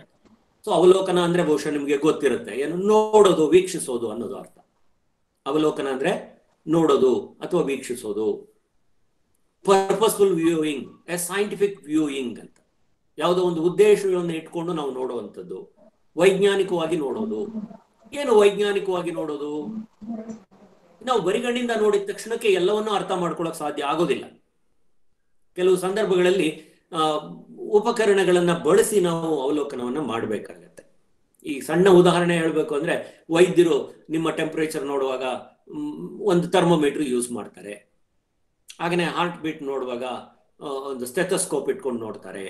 ಹಾಗೆ ಬ್ಲಡ್ ಪ್ರೆಷರು ಮತ್ತೊಂದು, ಇದನ್ನೆಲ್ಲ ಚೆಕ್ ಮಾಡುವ ಕೆಲವು ಉಪಕರಣಗಳನ್ನು ಬಳಸ್ತಾರೆ ಅಲ್ವೇ? ಸೊ ಹಾಗೇನೆ ನಾವು ಕೂಡ ಅವಲೋಕನವನ್ನ ಮಾಡುವಾಗ ಕೆಲವು ಉಪಕರಣಗಳನ್ನ ಬಳಸಬೇಕಾಗತ್ತೆ. ಒಂದು ವಿಡಿಯೋ ಕ್ಯಾಮ್ರಾ ಇರ್ಬೋದು, ಅಥವಾ ಸ್ಟಿಲ್ ಕ್ಯಾಮ್ರಾಗಳನ್ನ ಬಳಸ್ಬೋದು, ಅಥವಾ ನೋಟ್ಸ್ಗಳನ್ನ ಮಾಡ್ಕೊಳ್ಬೋದು, ಅಥವಾ ಧ್ವನಿ ಮುದ್ರಿಸ್ಕೊಳ್ಬೋದು. ಹೀಗೆ ಒಂದು ಮ್ಯಾಪಿಂಗ್ ಮಾಡ್ಕೊಳ್ಳುವಂಥದ್ದು ಅಂತ ಕರಿತೀವಿ. ಸೊ ಹಾಗಾಗಿ ಇದು ಬಹಳ ಮುಖ್ಯ. ಇದನ್ನ ನಿಯಂತ್ರಿತ ಅವಲೋಕನ ಅಂತ ಕರಿತೀವಿ. ನಿಯಂತ್ರಿತವಲ್ಲದ್ದು, ಅನಿಯಂತ್ರಿತವಾಗಿ ನಡೆಯುವಂಥದ್ದು ಯಾವುದು? ಈಗ ಹಲವಾರು ಸಂದರ್ಭಗಳಲ್ಲಿ ನಾವು ಅವಲೋಕನ ಮಾಡ್ತಿದ್ದೀವಿ ಅನ್ನೋದಂತ ಒಂದು ಭಾವನೆ ಅವರಲ್ಲಿ ಮೂಡಿದ್ರೆ ಅವರ ನಡವಳಿಕೆಗಳು ಬದಲಾಗಬಹುದು. ಅಥವಾ ಹಲವಾರು ಸನ್ನಿವೇಶಗಳಲ್ಲಿ ನಮಗೆ ಉಪಕರಣಗಳನ್ನು ಬಳಸೋದಕ್ಕೆ ಅವಕಾಶವೇ ಇಲ್ಲದೆ ಇರಬಹುದು. ಸೊ ಇಂಥ ಸನ್ನಿವೇಶಗಳಲ್ಲಿ ನಾವು ಬರಿಗಣ್ಣಿನಿಂದ ಹಾಗೆ ಹೇಗೆ ಇದೆಯೋ ಪರಿಸ್ಥಿತಿ ಅದೇ ಪರಿಸ್ಥಿತಿಯಲ್ಲಿ ಅವಲೋಕನವನ್ನು ಮಾಡಬೇಕಾಗತ್ತೆ. ಸೊ ಹಾಗಾಗಿ ಒಂದು ನಿಯಂತ್ರಿತ ಮತ್ತು ಅನಿಯಂತ್ರಿತ ವಿಧಾನಗಳ ಮೂಲಕ ಅವಲೋಕನವನ್ನ ಮಾಡಬೇಕಾಗತ್ತೆ. ಇದು ಉದ್ದೇಶಪೂರ್ವಕವಾಗಿ ವ್ಯವಸ್ಥಿತವಾಗಿ ವೈಜ್ಞಾನಿಕ ವಿಧಾನದ ಮೂಲಕ ನಡೆಯುವಂಥದ್ದಾಗಿದೆ. ಸೊ ಇದರಿಂದ ನಾವು ಅಲ್ಲಿ ಏನ್ ಸನ್ನಿವೇಶ ನಡೀತು ಅನ್ನೋದ್ರ ಬಗ್ಗೆ ತಿಳ್ಕೋಬಹುದು. ಆದ್ರೆ ಸಂಪೂರ್ಣವಾಗಿ ಅವಲೋಕನದಿಂದನೇ ಎಲ್ಲವನ್ನೂ ಅರ್ಥ ಮಾಡ್ಕೊಳ್ಳೋದಕ್ಕೆ ಸಾಧ್ಯ ಆಗೋದಿಲ್ಲ. ಹಲವಾರು ಸನ್ನಿವೇಶಗಳಲ್ಲಿ ಈ ಬುಡಕಟ್ಟು ಅಧ್ಯಯನಗಳನ್ನ ಮಾಡುವಾಗ ಕೆಲವು ಮಾನವಶಾಸ್ತ್ರಜ್ಞರು ಮತ್ತು ಸಮಾಜಶಾಸ್ತ್ರಜ್ಞರು ಕ್ಷೇತ್ರದಲ್ಲೇ ಹೋಗಿ ಅಲ್ಲೇ ಏನು ತಿಂಗಳುಗಟ್ಲೆಯಿಂದ ವರ್ಷಾನುಗಟ್ಲೆವರೆಗೂ ಅವರೊಂದಿಗಿದ್ದು ಅವರ ಜೀವನ ಶೈಲಿ, ಮತ್ತೊಂದು ಅವರ ಸಂಸ್ಕೃತಿ, ಅವರ ಆಚರಣ ವಿಚಾರಣೆಗಳು, ಅವರ ಧರ್ಮ ಮುಂತಾದವುಗಳನ್ನ ಅವಲೋಕನ ಮಾಡುವ ಮೂಲಕ ಮಾಹಿತಿಯನ್ನು ಸಂಗ್ರಹಿಸಿರೋದನ್ನ ನಾವು ನೋಡ್ಬೋದು. ಸೊ ಇದು ಒಂದು ಪ್ರಕಾರದ ಮಾಹಿತಿಯನ್ನು ಸಂಗ್ರಹಣೆ ಮಾಡುವಂತ ತಂತ್ರ. ಆ ನಂತರ ಸಂದರ್ಶನ ಬಹಳ ಮುಖ್ಯವಾದ ಒಂದು ಮಾಹಿತಿ ಸಂಗ್ರಹಣೆಯ ತಂತ್ರ. ಇದು ಏನು ಇಟ್ಸ್ ಎ 2-way ಪ್ರಾಸೆಸ್. ಪ್ರಶ್ನೆಗಳನ್ನು ಕೇಳುವ ಮತ್ತು ಪ್ರತಿವರ್ತಿಗಳಿಂದ ಮಾಹಿತಿಯನ್ನು ಪಡೆಯುವಂತಹ ಒಂದು ವಿಧಾನ. ಸೊ ಹಾಗಾಗಿ ಸಂಶೋಧನಾಕಾರ ಚಾಣಕ್ಷನಾಗಿದ್ದ ಪಕ್ಷದಲ್ಲಿ ಆ ಸಮಯ ಮತ್ತು ಸನ್ನಿವೇಶಗಳನ್ನ ಸಂಪೂರ್ಣವಾಗಿ ಯಶಸ್ವಿಯಾಗಿ ನಿಭಾಯಿಸುವಂತ ಸಾಮರ್ಥ್ಯ ಹೊಂದಿರುವಂತವನು ಉತ್ತಮ ಪ್ರಶ್ನೆಗಳನ್ನ ಪ್ರತಿವರ್ತಿಗಳಿಗೆ ಕೇಳಿ ಅವರ ಮನೋಭಾವದಲ್ಲಿರುವಂತ ಏನು ಉತ್ತರವನ್ನ ಪಡೆಯೋದಕ್ಕೆ ಸಾಧ್ಯ ಆಗತ್ತೆ. ಸೊ ಇದೊಂದು ಮಾಹಿತಿಯ ಸಂಗ್ರಹಣೆಯ ವಿಧಾನದಲ್ಲಿ ಅತ್ಯುತ್ಕೃಷ್ಟವಾದ ವಿಧಾನ ಅಂತ ನಾವು ಕರೆದಿದ್ದೀವಿ. ಓಕೆ, ಸಂದರ್ಶನ ಬಹುಶಃ ಅನುಕೂಲ ಮತ್ತು ಅನಾನುಕೂಲ ಎರಡನ್ನೂ ಒಳಗೊಂಡಿದೆ. ಎದುರ ಕುಳಿತಿರುವಂತಹ ಒಬ್ಬ ಸಂದರ್ಶಕ ಮಾಹಿತಿಯನ್ನ ಕೊಡ್ತಾ ಇರುವಂತದ್ದು ಸರಿಯಾಗಿದೆಯೇ ಅಥವಾ ಇಲ್ವೇ ಅನ್ನೋದನ್ನ ಅವನ ಹಾವಭಾವಗಳಿಂದ, ಮುಖಚರ್ಯೆಯಿಂದ ಅರ್ಥ ಮಾಡ್ಕೊಳ್ಳುವಂತ ಸಾಧ್ಯತೆನೂ ಇದೆ. ಹಾಗೇನೆ ಅವನು ಮುಜುಗರ ಪಡ್ತಾ ಇದ್ರೆ ಅವನ ಏನು ಭಾವನೆಗಳಿಗೆ ಸ್ಪಂದಿಸುವಂಥದ್ದು, ಅವನಿಗೆ ಧೈರ್ಯವನ್ನ ತುಂಬುವಂಥದ್ದು, ಮತ್ತೆ ಅವನ ಅಂತರಾಳದಲ್ಲಿರುವಂತಹ ಭಾವನೆಗಳನ್ನ ಹೊರಹೊಮ್ಮಿಸುವಂಥದ್ದು ಒಬ್ಬ ಉತ್ತಮ ಸಂಶೋಧನಾಕಾರನ ಅಥವಾ ಸಂದರ್ಶನಕಾರನ ಕೈನಲ್ಲಿರುತ್ತೆ. ಸೊ ಹಾಗಾಗಿ ಸರಿಯಾದ ಮಾಹಿತಿಯನ್ನು ಪಡೆಯೋದಕ್ಕೆ ಕೂಡ ಸಾಧ್ಯ ಆಗುತ್ತೆ. ಅವನು ನೇರವಾಗಿ ಉತ್ತರವನ್ನ ಕೊಡ್ತಾ ಇಲ್ಲ ಅಂದಾಗ ಅದಕ್ಕೆ ಬೇರೆ ರೀತಿಯ ಪ್ರಶ್ನೆಗಳನ್ನ ಹಾಕಿ ಅವನಿಂದ ಮಾಹಿತಿಯನ್ನು ನಾವು ಸಂಗ್ರಹಿಸೋದಕ್ಕೆ ಅವಕಾಶ ಇದೆ. ಈ ಉದಾಹರಣೆಗೆ ನೀವು ಯಾರಾದ್ರೂ ಮನೆಗೆ ಹೋಗಿ ನಿಮ್ಮಲ್ಲಿ ಕಲರ್ ಟಿವಿ ಇದೆಯಾ ಅನ್ನುವಂಥ ಪ್ರಶ್ನೆ ಕೇಳಿ, ಉತ್ತರ ಕೊಡೋದಿಲ್ಲ. ಯಾಕಪ್ಪ ಕೊಡೋದಿಲ್ಲ ಅಂದ್ರೆ ನಮ್ಮಲ್ಲಿ ಕಲರ್ ಟಿವಿ ಇದೆ ಅಥವಾ ಇನ್ನೇನೋ ಒಂದು ವಾಹನ ಇದೆ ಅಂದ್ರೆ ನಮಗ್ ಬರ್ತಿರೋ ಸವಲತ್ತುಗಳನ್ನು ವಾಪಸ್ ಕಿತ್ಕೊಂಡ್ಬಿಡ್ಬೋದೇನೋ ಅನ್ನೋ ಭಯ. ಸೊ ಇಂಥ ಸಂದರ್ಭದಲ್ಲಿ ಒಬ್ಬ ಉತ್ತಮ ಸಂದರ್ಶಕ ಬೇರೆ ರೀತಿಯಲ್ಲೇ ಅದನ್ನು ಬಾಯ್ಬಿಡಿಸ್ಬೋದು. ಈ ಉದಾಹರಣೆಗೆ ನೀವು ಧಾರಾವಾಹಿ ನೋಡ್ತೀರಾ, ನ್ಯೂಸ್ ನೋಡ್ತೀರಾ ಅನ್ನೋ ಪ್ರಶ್ನೆ ಕೇಳಿ, ಹೌದು ಅಂತಾರೆ. ಸೊ ಹೇಗ್ ನೋಡ್ತೀರಾ ಅಂದ್ರೆ ನಮ್ಮಲ್ಲಿ ಟಿವಿ ಇದೆ ಅಂತಾರೆ. ಯಾವ ಟಿವಿ ಇದೆ ಅಂದಾಗ ಆಗ ಬಾಯ್ ಬಿಡ್ತಾರೆ, ನಮ್ಮನೇಲಿ ಇಂಥದ್ದೊಂದು ಟಿವಿ ಇದೆ. ಓಕೆ, ಸೊ ಈ ರೀತಿ ಒಬ್ಬ ಸಂದರ್ಶಕ ಹಲವಾರು ಸನ್ನಿವೇಶಗಳಲ್ಲಿ ಆ ಸಮಯ ಪ್ರಜ್ಞೆಯನ್ನ ಉಪಯೋಗಿಸ್ಕೊಂಡು ಪ್ರತಿವರ್ತಿಗಳಿಂದ ಮಾಹಿತಿಯನ್ನ ಪಡೆಯೋದಕ್ಕೆ ಸಾಧ್ಯ ಇದೆ. ಇನ್ನು ಕೆಲವು ಸಂದರ್ಭಗಳಲ್ಲಿ ಸಂದರ್ಶನಕಾರ ಎದುರುಗಡೆ ಇರೋದ್ರಿಂದ ಕೆಲವೊಂದು ಗೌಪ್ಯ ವಿಚಾರಗಳನ್ನ ಅವ್ರ ಮುಂದೆ ಹೇಳ್ಕೊಳ್ಳೋದಕ್ಕೆ ಸಾಧ್ಯ ಆಗೋದಿಲ್ಲ. ಇದರಿಂದ ನಾಳೆ ನಮಗೆ ಸಮಸ್ಯೆ ಆಗ್ಬೋದು ಅನ್ನೋ ಭಯದಿಂದ ಅವರು ಗೌಪ್ಯವಾಗಿ ಇಡಬಹುದು. ಸೊ ಹಾಗಾಗಿ ಇದೊಂದೇ ವಿಧಾನದ ಮೂಲಕನೂ ನಾವು ಮಾಹಿತಿಯನ್ನು ಸಂಗ್ರಹಣೆ ಮಾಡೋದಕ್ಕೆ ಸಾಧ್ಯ ಆಗೋದಿಲ್ಲ. ಸೊ ಹಾಗಾದ್ರೆ ಮತ್ಯಾವ ವಿಧಾನಗಳಿಂದ ನಾವು ಸಂಗ್ರಹಣೆ ಮಾಡಬಹುದು? ಪ್ರಶ್ನಾವಳಿ ಇದು ಒಂದು ಏನು ಅತ್ಯುತ್ಕೃಷ್ಟ ವಿಧಾನ ಕೂಡ ಹೌದು. ಯಾಕೆ ಅಂದ್ರೆ ಇದರಿಂದ ನಮ್ಮ ಸಮಯ, ಶ್ರಮ ಮತ್ತು ಹಣದ ಉಳಿತಾಯವನ್ನು ನಾವು ಮಾಡಬಹುದು ಅಂತ. ಹಾಗೇನೆ ವಿಷಯವನ್ನ ಗೌಪ್ಯವಾಗಿಡ್ಬೋದು ಅಂತ. ಆದ್ರೆ ಇದರಲ್ಲೂ ಕೂಡ ಕೆಲವು ಇತಿಮಿತಿಗಳನ್ನ ನಾವು ನೋಡ್ಬೇಕಾಗತ್ತೆ. ಯಾವುದು? ಈಗ ಅನಕ್ಷರಸ್ಥರಿದ್ದಾರೆ ಅಥವಾ ನಿಮ್ಮ ಭಾಷೆಯನ್ನ ಅವರು ತಿಳಿದಿಲ್ಲ ಅಂತ ಸಂದರ್ಭಗಳಲ್ಲಿ ನೀವು ಪ್ರಶ್ನಾವಳಿಗಳನ್ನ ಕಳಿಸಿದ್ರೆ ಅದರಿಂದ ಏನು ಪ್ರಯೋಜನ ಆಗೋದಿಲ್ಲ. ಪ್ರಶ್ನಾವಳಿ ಅಂದ್ರೆ ನಿಮಗೆ ಗೊತ್ತಿದೆ, ಒಂದು ಮುದ್ರಿತ ಪ್ರಶ್ನೆಗಳ ಪಟ್ಟಿ. ಅದನ್ನ ಮಾಹಿತಿದಾರರಿಗೆ ನಾವು ಕೊಡ್ತೀವಿ, ಅವರೇ ಭರ್ತಿ ಮಾಡಿದ ನಂತರ ಅದನ್ನ ಹಿಂದಿರುಗಿ ವಾಪಸ್ ಪಡಿತೀವಿ. ಓಕೆ, ಇದು ಪ್ರಶ್ನಾವಳಿ. ಪ್ರಶ್ನಾವಳಿ ಅನುಸೂಚಿ ಅಂದ್ರೆ ಅದೇ ಬೇರೆ. ಇಂಟರ್ವ್ಯೂ ಸ್ಕೆಡ್ಯೂಲ್, ಸಂದರ್ಶನ ಅನುಸೂಚಿ ಅನ್ನೋದು ಬೇರೆ. ಅದು ಏನು? ಪ್ರಶ್ನಾವಳಿಗಳಲ್ಲಿ ಇರುವಂತಹ ಪ್ರಶ್ನೆಗಳನ್ನ ನಾವು ಕೇಳ್ತೇವೆ, ನಾವೇ ಉತ್ತರನೂ ಬರೆದುಕೊಳ್ತೇವೆ, ಅವರಿಂದ ಮಾಹಿತಿ ಅಷ್ಟೇ ಪಡಿತೀವಿ. ಪ್ರಶ್ನಾವಳಿ ಅಂದಾಗ ಹಾಗಲ್ಲ. ಆ ಪ್ರಶ್ನೆಗಳ ಒಂದು ಪಟ್ಟಿ ಏನಿದೆ ಅದನ್ನೇ ನಾವು ಅವರಿಗೆ ಕೊಟ್ಟು ಅವರೇ ಭರ್ತಿ ಮಾಡಿದ ನಂತರ ಅದನ್ನ ನಾವು ಹಿಂದಿರುಗಿ ಪಡೆಯುವಂಥದ್ದು ಪ್ರಶ್ನಾವಳಿ. ಓಕೆ, ಸೊ ಹೀಗಾಗಿ ಪ್ರಶ್ನಾವಳಿಯಲ್ಲೂ ಕೂಡ ಕೆಲವು ಅನುಕೂಲ ಅನಾನುಕೂಲಗಳಿದೆ. ಎಷ್ಟೋ ಸಂದರ್ಭಗಳಲ್ಲಿ ನಾವು ಅಂಚೆ ಮೂಲಕ ಪ್ರಶ್ನಾವಳಿಗಳನ್ನ ಕಳಿಸಿದ್ರೆ ಹಿಂದಿರುಗಿ ಬರೋದೇ ಇಲ್ಲ. ಹಾಗೆ ಹಿಂದಿರುಗಿ ಬಂದಂತಹ ಕೆಲವು ಪ್ರಶ್ನಾವಳಿಗಳು ಅಪೂರ್ಣ ಆಗಿರುತ್ತವೆ. ಸೊ ಇದರಿಂದ ಪ್ರಯೋಜನ ಆಗೋದಿಲ್ಲ. ನೀವು 100 ಪ್ರಶ್ನಾವಳಿಗಳನ್ನ ಕಳಿಸಿದ್ರೆ ನಿಮಗೆ ಬರುವಂತ ಪರ್ಸೆಂಟೇಜ್ ತುಂಬಾನೇ ಕಡಿಮೆ ಇರುತ್ತೆ. ಓಕೆ, ಸೊ ಹೀಗಾಗಿ ಪ್ರಶ್ನಾವಳಿ ವಿಧಾನದ ಮೂಲಕನೂ ನಾವು ಸಂಪೂರ್ಣವಾಗಿ ಮಾಹಿತಿಯನ್ನು ಸಂಗ್ರಹಣೆ ಮಾಡೋದು ಕಷ್ಟ ಆಗ್ಬೋದು. ಇನ್ನೆಷ್ಟೋ ಸಂದರ್ಭಗಳಲ್ಲಿ ನೀವು ಇಂಗ್ಲಿಷ್ನಲ್ಲೋ ಅಥವಾ ಇನ್ಯಾವುದೋ ಭಾಷೆನಲ್ಲಿ ಪ್ರಶ್ನೆಗಳನ್ನ ಮುದ್ರಿಸಿ ಅವರಿಗೆ ಕಳಿಸಿದಾಗ ಅದು ಅರ್ಥ ಆಗದೆ ಇರ್ಬೋದು. ಆ ಪ್ರಶ್ನೆಗಳನ್ನ ಅವರು ತಪ್ಪಾಗಿ ಅರ್ಥೈಸ್ಕೊಂಡು ಅವರದೇ ಆದಂತಹ ಉತ್ತರಗಳನ್ನ ಕೊಟ್ಟಿರ್ಬೋದು. ಸೊ ಹೀಗಾಗಿ ಅಲ್ಲೂ ಕೂಡ ಕೆಲವು ನಿಯಮಗಳು, ನಿರ್ಬಂಧಗಳು ಇರುತ್ತವೆ. ಸೊ ಇವೆಲ್ಲವನ್ನೂ ಗಮನದಲ್ಲಿಟ್ಕೊಂಡು ನಾವು ಯಾವ ತಂತ್ರವನ್ನ ಬಳಸಿ ಮಾಹಿತಿಯನ್ನ ಸಂಗ್ರಹಿಸಿದ್ರೆ ನಮಗೆ ಅತ್ಯುತ್ಕೃಷ್ಟವಾದಂತಹ ಮಾಹಿತಿ ದೊರಕತ್ತೆ ಅನ್ನೋದನ್ನ ಮೊದಲು ನಾವು ತಿಳ್ಕೋಬೇಕು. ಯಾಕೆಂದ್ರೆ ಇಡೀ ಸಂಶೋಧನೆಯ ಜೀವಾಳ ಮಾಹಿತಿ ಸಂಗ್ರಹಣೆ. ಸರಿಯಾದ ಮಾಹಿತಿಯೇ ನಮಗೆ ದೊರಕದೇ ಇದ್ದ ಪಕ್ಷದಲ್ಲಿ ಅದರಿಂದ ಯಾವ ಪ್ರಯೋಜನವೂ ಆಗೋದಿಲ್ಲ. ಓಕೆ, ಸೊ ಹಾಗಾಗಿ ಮಾಹಿತಿ ಸಂಗ್ರಹಣೆ ಮಾಡುವಂತಹ ಹಂತ ಬಹಳ ಮುಖ್ಯವಾದಂತಹ ಒಂದು ಹಂತ ಆಗತ್ತೆ. ಇದು ಬಹುಶಃ ಕ್ಷೇತ್ರಾಧ್ಯಯನದಿಂದ ನಾವು ಸಂಗ್ರಹಿಸುವಂತಹ ಮಾಹಿತಿ ಬಹಳ ಮುಖ್ಯವಾದದ್ದು. ಅದನ್ನ ನಾವು ಪ್ರಾಥಮಿಕ ಮಾಹಿತಿ ಅಂತ ಹೇಳಿ ಕರಿತೀವಿ. ಯಾಕೆಂದ್ರೆ ಸಾಮಾಜಿಕ ಸಂಶೋಧನೆಯಲ್ಲಿ ಈ ಕ್ಷೇತ್ರದಿಂದ ಸಂಗ್ರಹಿಸುವಂತಹ ಮಾಹಿತಿ ಬಹಳ ಮುಖ್ಯವಾದ್ದು. ಓಕೆ, ಈಗ ನಾವು ಯಾವುದೋ ವಸ್ತುವನ್ನು ಅಥವಾ ಒಂದು ರಾಸಾಯನಿಕ ವಸ್ತುವನ್ನು ಸಂಶೋಧನೆಗೆ ಒಳಪಡಿಸಿದಾಗ ಅದು ಯಾವುದೇ ರೀತಿ ಪ್ರತಿಕ್ರಿಯೆ ತೋರಿಸೋದಿಲ್ಲ. ಎಷ್ಟು ಬಾರಿ ಬೇಕಾದರೂ ನಾವು ಪ್ರಯೋಗಕ್ಕೆ ಒಳಪಡಿಸಬಹುದು. ಅದು ಏನು ಆ ಕಾಲ ಮತ್ತು ಅದರ ಗುಣ ಇದೆ ಅದಕ್ಕೆ ಅನುಗುಣವಾಗಿ ವರ್ತಿಸುತ್ತೆ. ಆದ್ರೆ ಮಾನವ ಹಾಗಲ್ಲ. ಮಾನವನ ವರ್ತನೆ ಕ್ಷಣದಿಂದ ಕ್ಷಣಕ್ಕೆ ಬದಲಾಗ್ತಾ ಇರುತ್ತೆ. ಸೊ ಹಾಗಾಗಿ ಅವನ ವರ್ತನೆಗಳನ್ನ ಅರ್ಥ ಮಾಡ್ಕೊಳ್ಳೋದಕ್ಕೆ ಅಥವಾ ತಿಳ್ಕೊಳ್ಳೋದಕ್ಕೆ ಯಾವುದೇ ಇನ್ಸ್ಟ್ರೂಮೆಂಟ್ಸ್ ನಮ್ಮಲ್ಲಿ ಇಲ್ಲ. ಓಕೆ, ಸೊ ಹಾಗಾಗಿ ಬಹಳ ಎಚ್ಚರಿಕೆಯಿಂದ ನಾವು ಮಾಹಿತಿಯನ್ನ ಸಂಗ್ರಹಣೆ ಮಾಡಬೇಕಾಗತ್ತೆ. ಒಂದು ಅವಲೋಕನ ಇರ್ಬೋದು, ಅಥವಾ ಸಂದರ್ಶನ ಇರ್ಬೋದು, ಇಲ್ಲ ಪ್ರಶ್ನಾವಳಿ ಇರ್ಬೋದು. ಹಾಗೆ ಸಣ್ಣ ಸಮೂಹಗಳಲ್ಲಿ ಸಮಾಜ ಮಾಪನ ಪದ್ಧತಿಯನ್ನು ಕೂಡ ನಾವು ಅಳವಡಿಸ್ಕೊಳ್ಬಹುದು. ಆದ್ರೆ ಇದು ಎಲ್ಲಾ ಕ್ಷೇತ್ರಗಳಲ್ಲೂ ಸಾಧ್ಯ ಇಲ್ಲ. ಸೊ ಹಾಗಾಗಿ ಈ ವಿಧಾನಗಳ ಮೂಲಕ ನಾವು ಮಾಹಿತಿಯನ್ನ ಸಂಗ್ರಹಿಸಬೇಕಾಗತ್ತೆ.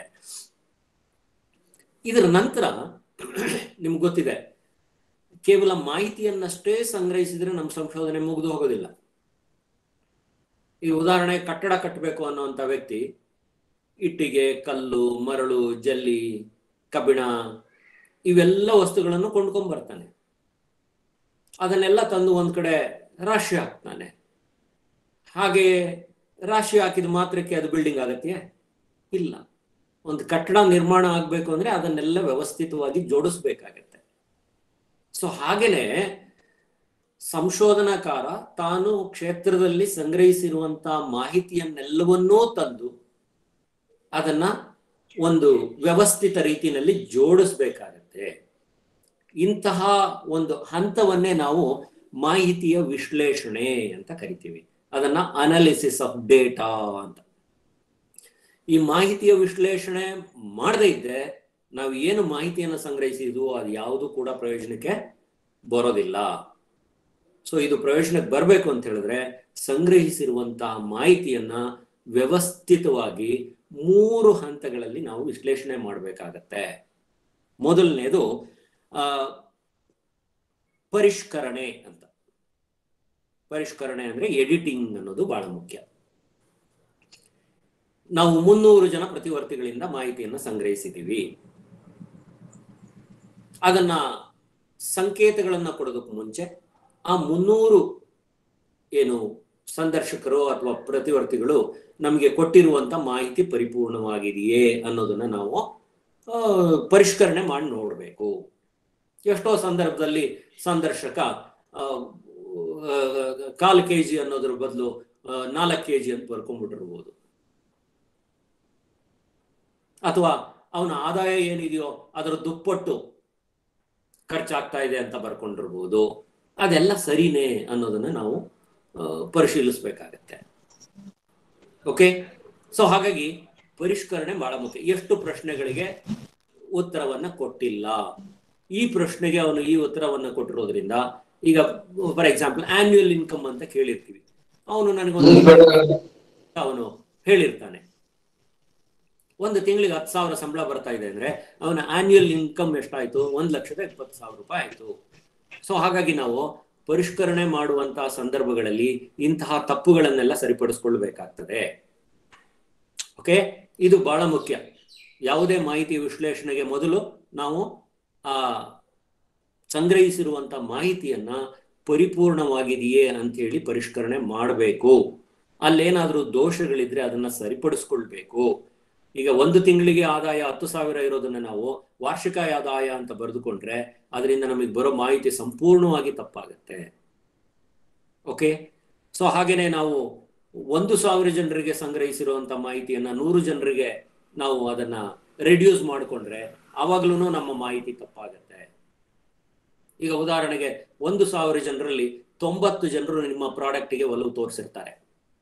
ಆವಾಗ ಎಷ್ಟು ಪರ್ಸೆಂಟ್ ಆಯ್ತು? 9% ಆಯ್ತು. ನೀವು 100 ಜನರಲ್ಲಿ ಆ 90 ಜನ ನಮ್ಮ ಪರವಾಗಿ ಒಲವು ತೋರಿಸಿದ್ದಾರೆ ಅಂದ್ರೆ 90% ಆಯ್ತು. ಸೊ ಹಾಗಾಗಿ ನೀವು ಸಂಗ್ರಹಿಸಿರುವಂತಹ ಮಾಹಿತಿಯನ್ನ ಸರಿಯಾದ ರೀತಿಯಲ್ಲಿ ಪರಿಷ್ಕರಣೆ ಮಾಡಬೇಕು. ಪರಿಷ್ಕರಣೆ ಮಾಡಿದಲ್ಲಿ ಇಡೀ ಸಂಶೋಧನೆಯ ಫಲಿತಾಂಶ ವಿಫಲ ಆಗತ್ತೆ. ನಮ್ಮ ಉದ್ದೇಶ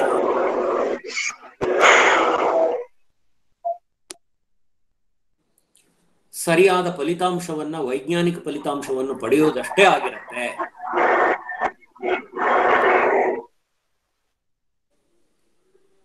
ಓಕೆ, ಆರ್ ಯು ಹಿಯರಿಂಗ್? ಕೇಳಿಸ್ತಾ ಇದೆಯಲ್ಲ? ಕೇಳಿಸ್ತಾ ಇದೆ ಸರ್.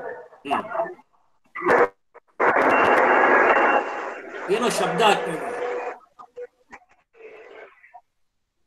ಓಕೆ, ಪರಿಷ್ಕರಣೆಯ ನಂತರ ನಾವು ಎರಡನೆಯ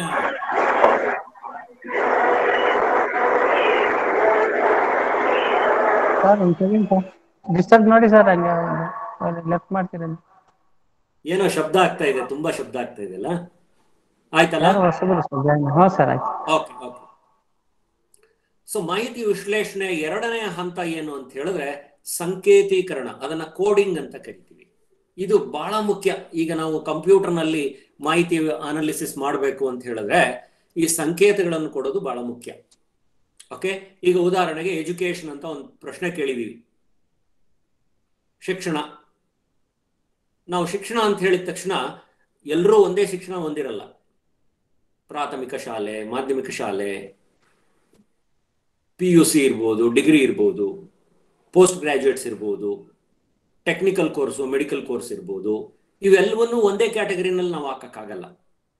ಆವಾಗ ನಾವು ಏನು ಅವಿದ್ಯಾವಂತರಿದ್ದಾರೆ ಅವರನ್ನ ನಾವು 0 ಅಂತನೋ, ಪ್ರಾಥಮಿಕ ವಿದ್ಯಾಭ್ಯಾಸ ಹೊಂದಿರೋರಿಗೆ 1 ಅಂತನೋ, ಪ್ರೌಢ ಶಿಕ್ಷಣ ಪಡೆದಿರೋರಿಗೆ 2 ಅಂತನೋ, PUCಗೆ 3 ಅಂತ, ಡಿಗ್ರಿಗೆ 4, ಟೆಕ್ನಿಕಲ್ ಅಂದಾಗ 5, ಡಿಪ್ಲೊಮೊ ಅಂದಾಗ 6, ಮೆಡಿಕಲ್ ಅಂದಾಗ 7, ಹೀಗೆ ಒಂದು ಸಂಖ್ಯೆಗಳನ್ನ ಕೊಟ್ಕೊಂಡು ಹೋಗ್ಬೇಕಾಗತ್ತೆ. ಸೊ ನಮ್ಮ ಏನು ಮಾಹಿತಿದಾರರಿದ್ದಾರೋ ಅದರಲ್ಲಿ ಎಷ್ಟು ಜನ ಯಾವ ಯಾವ ಶಿಕ್ಷಣವನ್ನ ಹೊಂದಿದ್ದಾರೆ ಅಂತ ತಿಳ್ಕೊಳ್ಳುವಾಗ ಈ ಕೋಡಿಂಗ್ ಮಾಡಿಕೊಂಡ್ರೆ ಅದನ್ನ ಪಟ್ಟಿ ಮಾಡೋದು ಬಹಳ ಸುಲಭ ಆಗ್ತದೆ.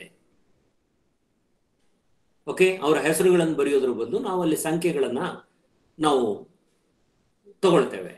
ಸೊ ಇದರಿಂದ ಟೇಬಲ್ ಮಾಡುವಾಗ ಈಗ ಪ್ರಾಥಮಿಕ ಶಿಕ್ಷಣ ಹೊಂದಿದವರು 50 ಜನರಿದ್ದಾರೆ, 300 ಜನರಲ್ಲಿ 50 ಜನ ಇದ್ದಾರೆ ಅಂದ್ರೆ ಎಷ್ಟಾಯ್ತು?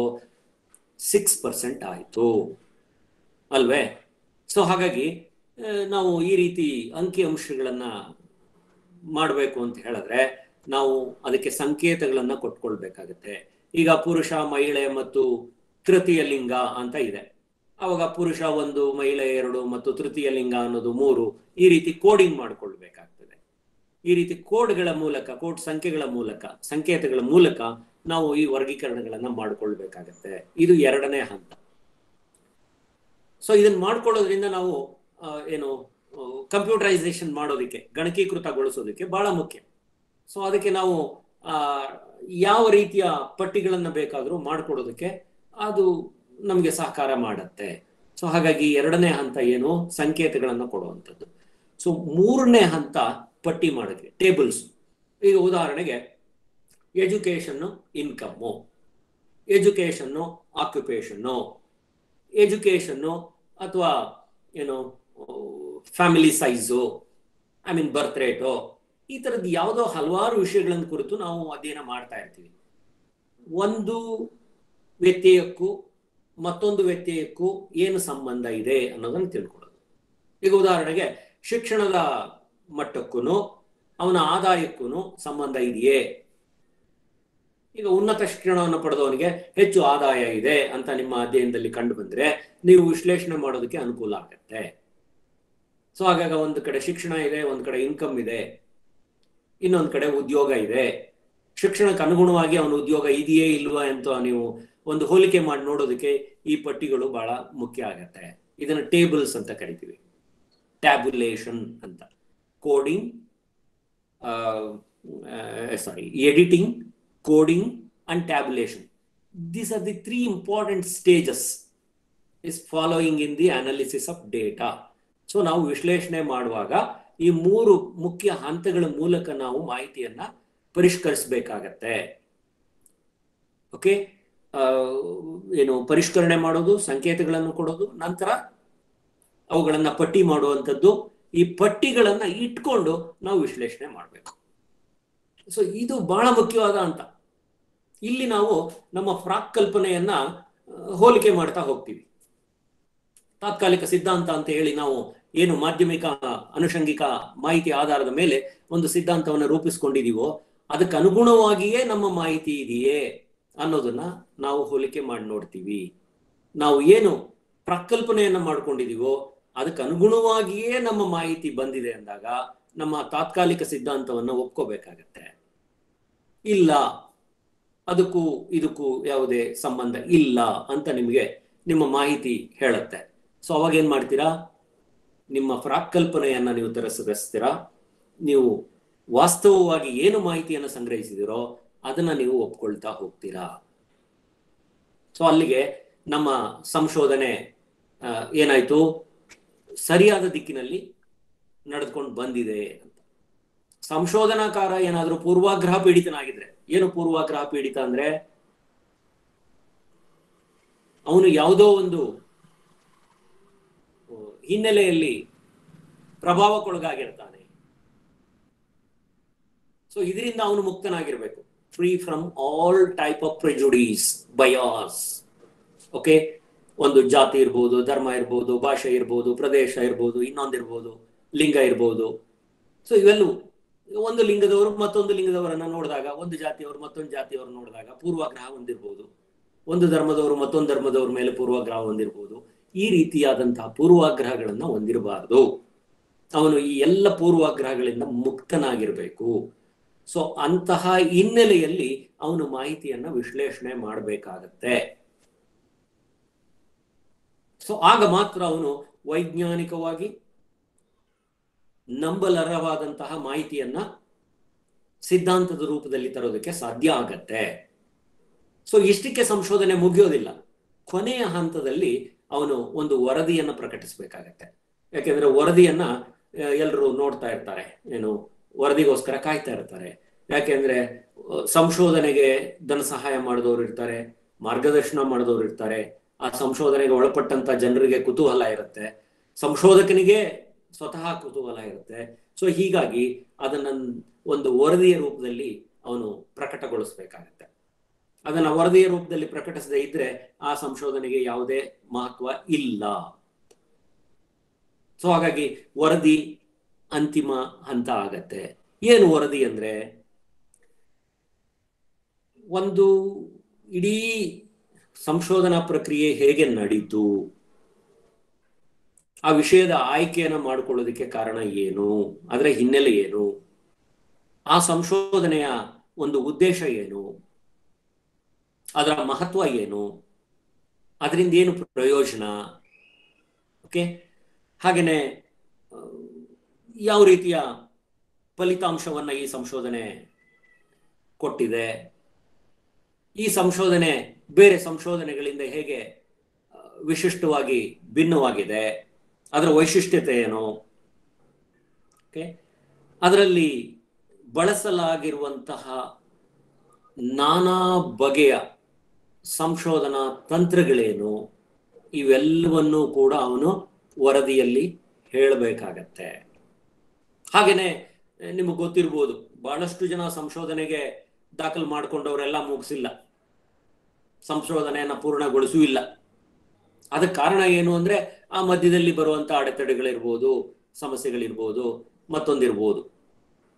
ಉತ್ತಮ ಸಂಶೋಧಕನಾದವನು ಆ ಎಲ್ಲ ಅಡೆತಡೆಗಳನ್ನ ಮೀರಿ ಆ ಸಮಸ್ಯೆಗಳನ್ನೆಲ್ಲವನ್ನು ಪರಿಹರಿಸಿಕೊಂಡು ಅವನ ಸಂಶೋಧನೆಯನ್ನ ಪೂರ್ಣಗೊಳಿಸ್ತಾನೆ ಅಲ್ವೇ? ಸೊ ಹಾಗಾಗಿ ಆ ಸಂಶೋಧನಕಾರನಿಗೆ ತನ್ನ ಎದುರಿನಲ್ಲಿ ಉಂಟಾದಂತಹ ಸಮಸ್ಯೆಗಳೇನು, ಅವುಗಳನ್ನ ಹೇಗೆ ಪರಿಹರಿಸಿಕೊಂಡ, ಅದಕ್ಕೆ ಬಳಸಿದಂತಹ ಉಪಾಯಗಳೇನು, ತಂತ್ರಗಳೇನು, ಇವೆಲ್ಲವನ್ನೂ ಕೂಡ ಅವನು ವರದಿನಲ್ಲಿ ಹೇಳಬೇಕಾಗತ್ತೆ. ಆನಂತರ ಬಹಳ ಮುಖ್ಯವಾಗಿ ಅವನ ವರದಿ ಹೇಗಿರ್ಬೇಕು ಅಂದ್ರೆ, ಒಂದು ಸಾಮಾನ್ಯ ಓದುಗರಿಗೆ ಅರ್ಥವಾಗುವಂತಹ ಶೈಲಿಯಲ್ಲಿ ಅವನು ವರದಿಯನ್ನು ಬರಿಬೇಕಾಗತ್ತೆ. ತುಂಬಾ ಕಷ್ಟವಾಗಿರುವಂತಹ ಪದಗಳನ್ನೆಲ್ಲ ಬಳಸಿ, ಅರ್ಥವಾಗದೇ ಇರುವಂತಹ ಪರಿಕಲ್ಪನೆಗಳನ್ನೆಲ್ಲ ಬಳಸಿ ಬರಿಬೇಕಾದಂತ ಅವಶ್ಯಕತೆ ಇಲ್ಲ. ಅಲ್ಲಿ ಭಾಷಾ ಪ್ರೌಢಿಮೆ ಬಹಳ ಮುಖ್ಯ ಅಲ್ಲ, ಅದನ್ನ ಸರಳವಾಗಿ ಅರ್ಥವಾಗೋ ರೀತಿಯಲ್ಲಿ ಹೇಳುವಂಥದ್ದು ಬಹಳ ಮುಖ್ಯ. ಈಗ ಉದಾಹರಣೆಗೆ ಎಂ.ಎನ್. ಶ್ರೀನಿವಾಸರವರು ಸಂಸ್ಕೃತಾನಕರಣ, ಪಾಶ್ಚಾತ್ಯೀಕರಣ, ಪ್ರಬಲ ಜಾತಿ ಇಂತಹ ಪರಿಕಲ್ಪನೆಗಳನ್ನೆಲ್ಲ ಬಳಸಿದ್ರು. ಆ ಪರಿಕಲ್ಪನೆಗಳನ್ನ ಅರ್ಥ ಮಾಡಿಕೊಳ್ಳೋದಕ್ಕೆ ಬೇಕಾಗುವಂತಹ ವಿಶ್ಲೇಷಣೆಯನ್ನು ಕೂಡ ಅವರು ಕೊಟ್ಟರು ಅಲ್ವೇ? ಸೊ ಹೀಗಾಗಿ ನಾವು ಯಾವ ಪದಗಳನ್ನ ಬಳಸ್ತೇವೋ ಅದಕ್ಕೆ ವಿಶ್ಲೇಷಣೆಯನ್ನು ಕೂಡ ನಾವು ಸರಿಯಾದ ರೀತಿಯಲ್ಲಿ ಕೊಡಬೇಕಾಗತ್ತೆ. ಹಾಗೇನೆ ಈ ಸಂಶೋಧನೆ ಏನು ಮುಂದೆ ಇದೇ ಕ್ಷೇತ್ರದಲ್ಲಿ ಸಂಶೋಧನೆ ಮಾಡುವಂತಹ ಸಂಶೋಧಕರಿಗೆ ಮಾರ್ಗದರ್ಶನ ಕೂಡ ಆಗ್ಬೇಕಾಗತ್ತೆ. ಯಾಕೆಂದ್ರೆ ಒಬ್ಬ ಸಂಶೋಧನಕಾರ ಯಾವುದೋ ಒಂದು ಸಮುದಾಯದ ಧಾರ್ಮಿಕ ಮತ್ತು ಸಾಂಸ್ಕೃತಿಕ ವಿಷಯಗಳನ್ನ ಕುರಿತು ಅಧ್ಯಯನ ಮಾಡಿದಾನೆ ಅಂದ್ರೆ, ಮುಂದೆ ಬರುವಂತಹ ಸಂಶೋಧಕರು ಅದೇ ವಿಷಯದಲ್ಲಿ ಅಂದ್ರೆ ಅದೇ ಸಮುದಾಯವನ್ನ ಯಾವ ರೀತಿ ಅಧ್ಯಯನ ಮಾಡಬಹುದು. ಇವನು ಸಾಂಸ್ಕೃತಿಕ ಧಾರ್ಮಿಕ ವಿಷಯಗಳನ್ನ ಕುರಿತು ಅಧ್ಯಯನ ಮಾಡಿದಾನೆ ಅಂದ್ರೆ, ಮತ್ತೊಬ್ಬ ಆರ್ಥಿಕ ವಿಷಯವನ್ನ ಕುರಿತು, ಶೈಕ್ಷಣಿಕ ವಿಷಯವನ್ನ ಕುರಿತು ಅಧ್ಯಯನ ಮಾಡಬಹುದು. ಮತ್ತೊಬ್ಬ ಸಂಶೋಧನಕ ಸ್ತ್ರೀ ಪುರುಷರ ನಡುವಿನ ಸಮಾನತೆಯನ್ನು ಕುರಿತು ಅಧ್ಯಯನ ಮಾಡಬಹುದು. ಹಾಗೆ ಒಂದೇ ಸಮುದಾಯದಲ್ಲಿ ಬೇರೆ ಬೇರೆ ಸಂಶೋಧಕರು ಹಲವಾರು ಸಂಶೋಧನೆಗಳನ್ನ ಮಾಡೋದಕ್ಕೆ ಅವಕಾಶ ಇದೆ. ಈಗ ಉದಾಹರಣೆಗೆ ಬಾಲಕಾರ್ಮಿಕರ ಸಮಸ್ಯೆಗಳನ್ನ ಕುರಿತು ನೂರಾರು ಸಂಶೋಧನೆಗಳನ್ನ ನಡೆದಿದೆ. ಯಾಕೆ ಇನ್ನು ಸಂಪೂರ್ಣವಾಗಿ ಬಾಲಕಾರ್ಮಿಕ ಪದ್ಧತಿಯನ್ನು ನಿರ್ಮೂಲನೆ ಮಾಡೋಕ್ಕಾಗಿಲ್ಲ? ಅದು ಕಾಲದಿಂದ ಕಾಲಕ್ಕೆ ಕಾರಣಗಳು ವ್ಯತ್ಯಾಸ ಆಗ್ತಾ ಹೋಗುತ್ತೆ. ಒಂದು ಪ್ರದೇಶದಲ್ಲಿರುವಂತಹ ಬಾಲಕಾರ್ಮಿಕ ಪದ್ಧತಿಗೂ ಮತ್ತೊಂದಕ್ಕೂ ವ್ಯತ್ಯಾಸಗಳಿರುತ್ತೆ. ಸೊ ಹಾಗಾಗಿ ಇವತ್ತು ನಾವು ಏನು ಪರಿಹಾರವನ್ನ ಕಂಡುಕೊಂಡಿದೀವೋ ಅದು ಮತ್ತೊಂದು ಸಮಯಕ್ಕೆ ಅಥವಾ ಮತ್ತೊಂದು ಸಮಾಜಕ್ಕೆ ಸೂಕ್ತ ಆಗದೇ ಇರಬಹುದು. ಸೊ ಹಾಗಾಗಿ ನಾವು ಪುನಃ ಸಂಶೋಧನೆಗಳನ್ನ ಒಂದೇ ವಿಷಯದ ಬಗ್ಗೆ ನಾವು ಯಾಕೆ ಕೈಗೊಳ್ಳುತ್ತೀವಿ ಅಂದ್ರೆ ಇದೇ ಕಾರಣಕ್ಕೆ. ಸಂಶೋಧನಾ ವರದಿಯನ್ನ ಯಾರು ಬೇಕಾದರೂ ಪ್ರಶ್ನಿಸಬಹುದು. ಇವತ್ತು ನೀವು ಏನು ಒಂದು ವರದಿಯನ್ನು ತಯಾರಿಸಿ ಬಿಡುಗಡೆಗೊಳಿಸಿದಿರೋ ಪ್ರಕಟಿಸಿದಿರೋ ಅದನ್ನ ನಾಳೆ ಮತ್ತೊಬ್ಬರು ಡಿಸ್ಪ್ರೂವ್ ಅಂದ್ರೆ ಅದು ಸರಿ ಇಲ್ಲ ಮತ್ತೊಂದು ಬೇರೆ ಕಾರಣವನ್ನ ಕೊಡಬಹುದು. ಸೊ ಇದಕ್ಕೆ ಅವಕಾಶ ಇದೆ. ಸೊ ಅವಾಗ್ಲೇನೆ ಸಂಶೋಧನೆ ಆಗೋದು. ಸೊ ಹಾಗಾಗಿ ಸಂಶೋಧನೆ ಅಂದ್ರೆ ಬರೀ ಹೊಸ ಹೊಸ ವಿಷಯಗಳನ್ನ ಹುಡುಕೋದು ಅಷ್ಟೇ ಅಲ್ಲ, ಈಗಾಗಲೇ ಇರುವಂತಹ ಜ್ಞಾನವನ್ನ ಮತ್ತೆ ಹೊರೆ ಹೆಚ್ಚಿ ನೋಡೋದು, ಪುನಃ ಪರಿಶೀಲನೆಗೆ ಒಳಪಡಿಸುವಂಥದ್ದು. ಓಕೆ, ಆ ಪುನಃ ಪರಿಶೀಲನೆಗೆ ಒಳಪಡಿಸಿದಾಗ ಅದಕ್ಕೆ ಸಂಬಂಧಪಟ್ಟಂತಹ ಕಾರಣಗಳು, ಪರಿಣಾಮಗಳು ಇವೆಲ್ಲವೂ ಬೇರೆ ಬೇರೆ ಆಗಿರಬಹುದು. ಸೊ ಹಾಗಾಗಿ ಸಂಶೋಧನೆ ಅಂದಾಗ ನಾವು ಹೊಸ ಜ್ಞಾನದ ಜೊತೆಗೆ ಇರುವಂತಹ ಜ್ಞಾನವನ್ನ ಮತ್ತೆ ನಾವು ಪುನರ್ ಪರಿಶೀಲನೆಗೆ ಒಳಪಡಿಸುವಂಥದ್ದು ಅಂತ ಹೇಳಿ ನಾವು ವ್ಯಾಖ್ಯಾನಿಸಬಹುದು. ಸೊ ಹೀಗಾಗಿ ನಾನು ಬಹಳ ಸಂಕ್ಷಿಪ್ತವಾಗಿ ನನ್ನ ಒಂದು ವಿಷಯವನ್ನ ತಮ್ಮ ಮುಂದೆ ಮಂಡಿಸಿದ್ದೀನಿ. ಈಗ ತಾವುಗಳು ಏನಾದರೂ ಅದಕ್ಕೆ ಸಂಬಂಧಪಟ್ಟಂತಹ ಪ್ರಶ್ನೆಗಳಿದ್ರೆ ಕೇಳ್ಬೋದು. ನಾಗರಾಜ್ ಅವರೇ, ಸ್ಟೂಡೆಂಟ್ಸ್ ಏನಾದ್ರು ಪ್ರಶ್ನೆ ಇದ್ರೆ ಸರ್ಗೆ ಸರ್ ಹೇಳ್ತಾ ಇದ್ದೀನಿ ಸರ್. ಏನಾದ್ರು ಪ್ರಶ್ನೆ ಇದ್ರೆ ನೇರವಾಗಿ ಸರ್ಗೆ ಕೇಳ್ಬೋದು ವಿದ್ಯಾರ್ಥಿಗಳು.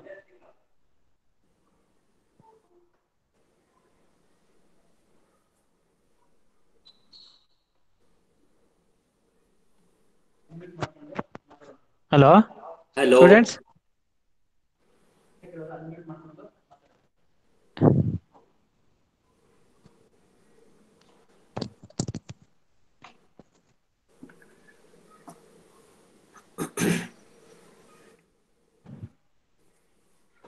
ಏನು ಪ್ರಶ್ನೆ ಇಲ್ವಾ ಸರ್?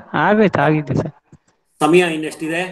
ಕ್ವಶನ್ ಇಲ್ಲ ಅಂತಂದ್ರೆ ಸೆಷನ್ ಕ್ಲೋಸ್ ಇದ್ದೀರಾ? ಸಮಯ ಇದಕ್ಕೆ ಲಿಮಿಟ್ ಇಲ್ಲ ಸರ್, ಎಷ್ಟೊತ್ತಾದ್ರೂ ಮಾತಾಡ್ಬೋದು.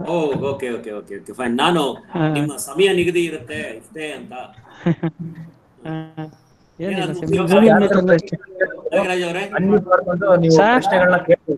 ನಾಗರಾಜ್ ಅವರೇ ಸರ್ ಹೇಳಿ ಸರ್. ತುಂಬಾ ಸರ್, ತುಂಬಾ ಸರ್, ನಮ್ಗೆಲ್ಲ ನಾನು ವಿದ್ಯಾರ್ಥಿಗಳಿಗೋಸ್ಕರನೇ ಉಪಯೋಗ ಆಗ್ಲಿ ಅಂತ ಕನ್ನಡದಲ್ಲಿ ಸ್ವಲ್ಪ ಮಾತಾಡಿ ಸರ್ ಅಂತ ಪರ್ಸನಲ್ ಆಗಿ ರಿಕ್ವೆಸ್ಟ್ ಮಾಡಿದ್ದೆ ಸರ್ ತಮ್ಗೆ. ತುಂಬಾ ಯೂಸ್ ಆಗಿದೆ ನಿಮ್ಗೆ. ನಮ್ಮ ಮಾತಿಗೆ, ಚಿಕ್ಕವ್ರ ಮಾತಿಗೆ ಬೆಲೆ ಕೊಟ್ಟು ಈ ಒಂದು ದೊಡ್ಡ ಫಂಕ್ಷನ್ ಅನ್ನ ನೀವು ಮಾಡ್ಕೊಟ್ಟಿದ್ದಕ್ಕೆ ನಿಮ್ಗೆ ನಾನು ಚಿರಋಣಿ ಸರ್. ಇಲ್ಲ, ತುಂಬಾ ಧನ್ಯವಾದಗಳು ಸರ್. ಖಂಡಿತವಾಗಿಯೂ ನಮ್ಮ ವಿದ್ಯಾರ್ಥಿಗಳಿಗೆ ಅನುಕೂಲ ಆಗತ್ತೆ ಅಂದ್ರೆ ಸರ್ ಇನ್ನೂ ಒಂದಷ್ಟು ಕ್ಲಾಸ್ಗಳನ್ನು ಬೇಕಾದ್ರೆ ಮಾಡ್ಕೊಡ್ತೀನಿ. ಅದು ಥ್ಯಾಂಕ್ ಯು ಸರ್. ತುಂಬಾ ಸಂಶೋಧನೆಯಲ್ಲಿ ಬೇರೆ ಬೇರೆ ವಿಷಯಗಳನ್ನ ಕುರಿತು ಮಾತಾಡೋಣ. ಓಕೆ ಸರ್, ಆಯ್ತು ಸರ್. ಈಗ ಸಂಶೋಧನೆ ಹಂತಗಳ ಬಗ್ಗೆ ನಾವು ಮಾತಾಡಿದೀವಿ. ಹಾ ಸರ್. ವೈಜ್ಞಾನಿಕ ವಿಧಾನಗಳ ಬಗ್ಗೆ ಮಾತಾಡಬಹುದು, ಇಲ್ಲ ಸಂಶೋಧನಾ ಮಾದರಿ ಆಯ್ಕೆ ಬಗ್ಗೆ ಮಾತಾಡಬಹುದು ಸುದೀರ್ಘವಾಗಿ, ಇಲ್ಲ ಸಂಶೋಧನೆ ವಿಶ್ಲೇಷಣೆ, ಹೀಗೆ ಒಂದೊಂದು ವಿಷಯವನ್ನು ಕುರಿತು ಒಂದೊಂದು ದಿನ ಉಪನ್ಯಾಸ ಮಾಡುವಷ್ಟು ವಿಷಯ ಇದೆ. ಇಲ್ಲಿ ನಾನು ಬಹಳ ಸಂಕ್ಷಿಪ್ತವಾಗಿ ಇವರಿಗೆ ನಾನು ಹೇಳಿದ್ದೀನಿ. ಹಲೋ ಹಲೋ ಸರ್, ನಮಸ್ತೆ. ಹೇಳಿ ಹೇಳಿ ಹೇಳಿ ಸರ್, ನನ್ನ ಹೆಸರು ಕಾವ್ಯಶ್ರೀ ಅಂತ. ಓಕೆ ಸರ್, ಟ್ರೈಬಲ್ ಸ್ಟಡಿ ಒಳಗೆ ರಿಸರ್ಚ್ ಮಾಡ್ತಾ ಇದ್ದೀನಿ. ನೀವು ಸೆಷನ್ ಕೊಟ್ಟಿದ್ದು ತುಂಬಾನೇ ಅಂದ್ರೆ ತುಂಬಾ ಯೂಸ್ಫುಲ್ ಆಯ್ತು ನಂಗೆ. Okay okay. ಆದ್ರೆ ಈ ನನ್ ಒಂದ್ ಸಮಸ್ಯೆ ಏನಂದ್ರೆ, ನಾನೊಂದು ಸೋಷಿಯಲ್ ಚೇಂಜಸ್ ಅಂತ ಆಗಿದ್ದೀನಿ ಸರ್ ಟ್ರೈಬಲ್ಸ್ ಅಲ್ಲಿ. ಪ್ರಸ್ತುತ ಸಂದರ್ಭದಲ್ಲಿ ರಿಸರ್ಚ್ ಅನ್ನ ಹೇಗ್ ಮಾಡ್ಬೇಕು ಅಂತ ನಾನು ದೊಡ್ಡ ಗೊಂದಲ ಆಗಿದೆ. ನಿಮ್ಮ ವಾಯ್ಸ್ ಅಲ್ಲಿ ಕ್ಲಾರಿಟಿ ಇಲ್ಲ. ಹಲೋ ಇವಾಗ ಹೇಳಿ ಸರ್, ಒಂದೇ ಸೆಕೆಂಡ್ ಸರ್.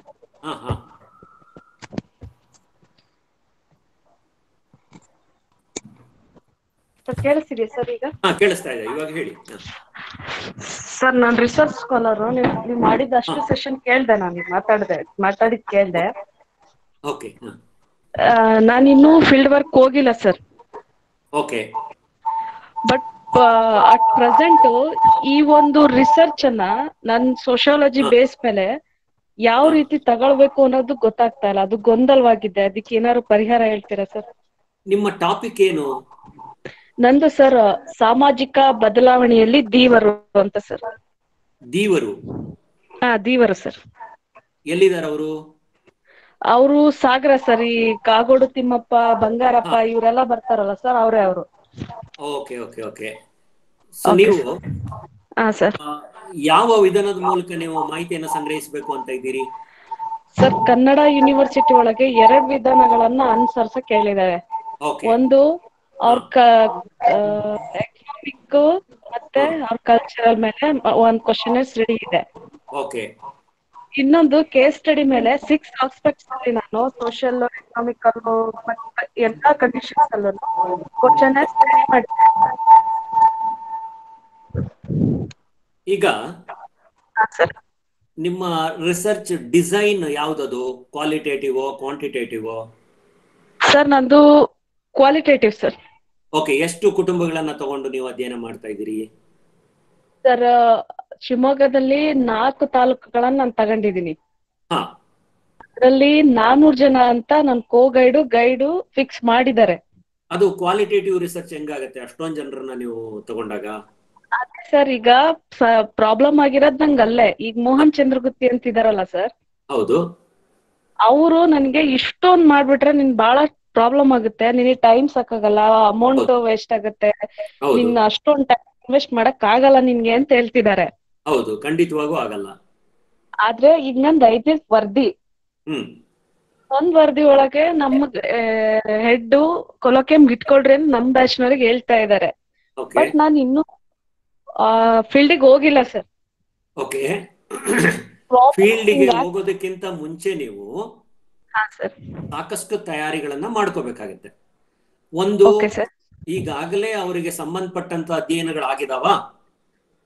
ಆಗಿದೆ ಸರ್, ಸೆಕೆಂಡರಿ ಸೋರ್ಸಸ್ ತುಂಬಾನೇ ಇದೆ. ಅದನ್ನೆಲ್ಲ ನೀವು ಸಂಗ್ರಹಣೆ ಮಾಡ್ಕೊಳ್ಳೋದು ಒಂದು. ಮಾಡಿದೀನಿ ಸರ್, ಸಾಧ್ಯವಾದಷ್ಟು ಮಾಡಿದೀನಿ. ಈಗಾಗಲೇ ಪಬ್ಲಿಷ್ ಆಗಿರುವಂತಹ ಸರ್ ವರದಿಗಳು ಏನೇನಿದೆಯೋ, ಅಂಕಿಅಂಶಗಳೇನಿದೆಯೋ ಅದನ್ನೆಲ್ಲ ನೀವು ತಗೋಬೇಕು.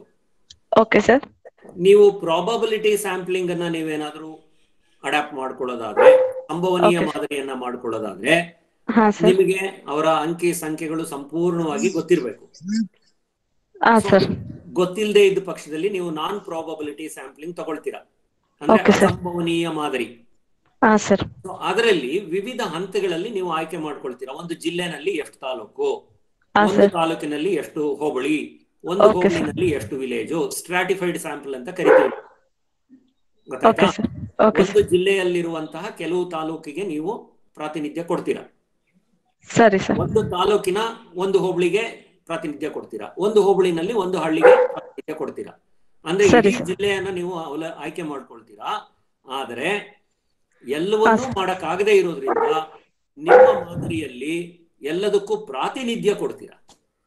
ಹೌದು ಸರ್, ಹೌದು ಅಲ್ವೇ?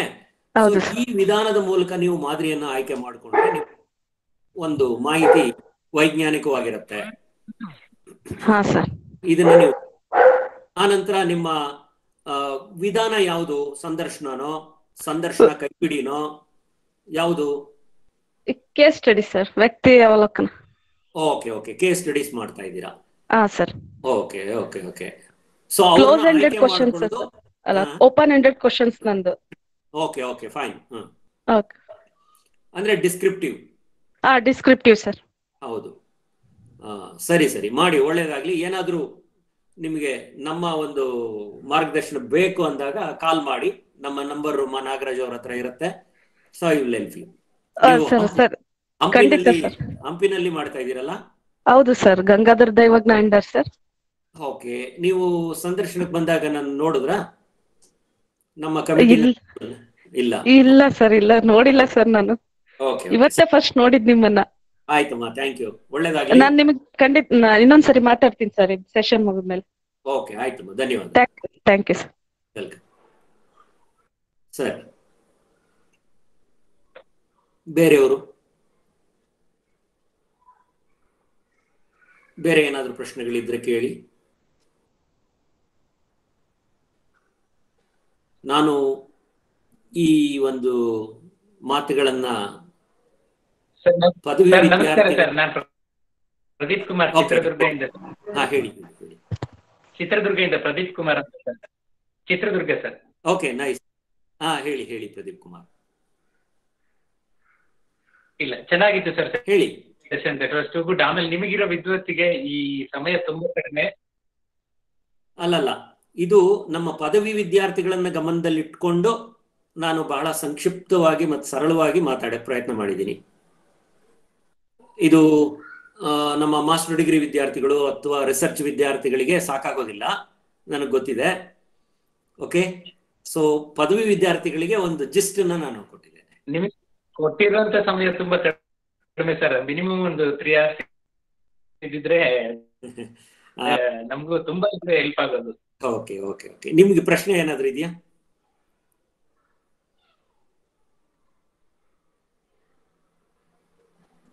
ಓಕೆ ಸರಿ ಸರ್, ಆಯ್ತು ಸರ್. Okay, thank you. ಬೇರೆಯವ್ರು ಏನಾದ್ರೂ ಪ್ರಶ್ನೆ ಇದೆಯಾ?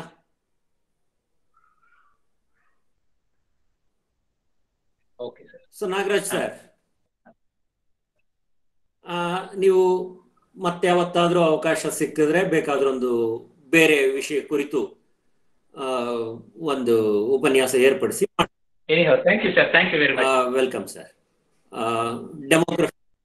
ಡೆಮೋಗ್ರಫಿ ಕುರಿತಾದ್ರೂ ಸರಿ, ಇದಾದ್ರೂ ಸರಿ, ನೀವು ಉಪನ್ಯಾಸ ಅರೇಂಜ್ ಮಾಡಿದ್ರೆ ಮಾತಾಡೋಣ. Thank you sir, thank you very much.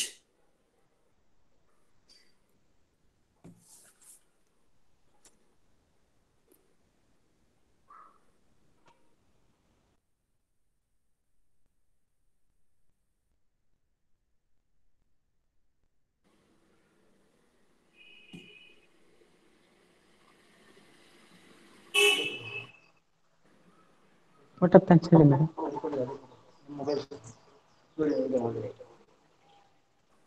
Good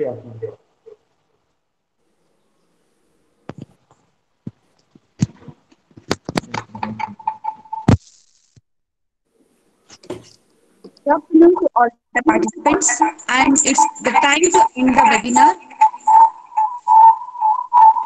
with vote of thanks. I would like to thank, in absence of our management and principals, our beloved and supporting principal, Dr. J.B. Panduranga Naik sir, and our coordinator, and our special thanks to our today's resource person, Dr. Krishna Gowda sir, who rendered a valuable session in this program. We have a very good in the topic, sir.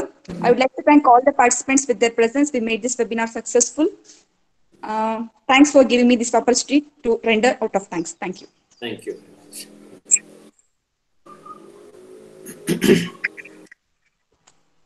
Sir, ನಮಸ್ತೆ sir. ಮತ್ತೆ ಮಾತಾಡ್ತೀನಿ, ಮತ್ತೆ phone ಮಾಡ್ತೀನಿ. Okay okay sir, ಧನ್ಯವಾದಗಳು sir, ತುಂಬಾ ಚೆನ್ನಾಗಿದೆ sir. Okay, close. Thank you very much.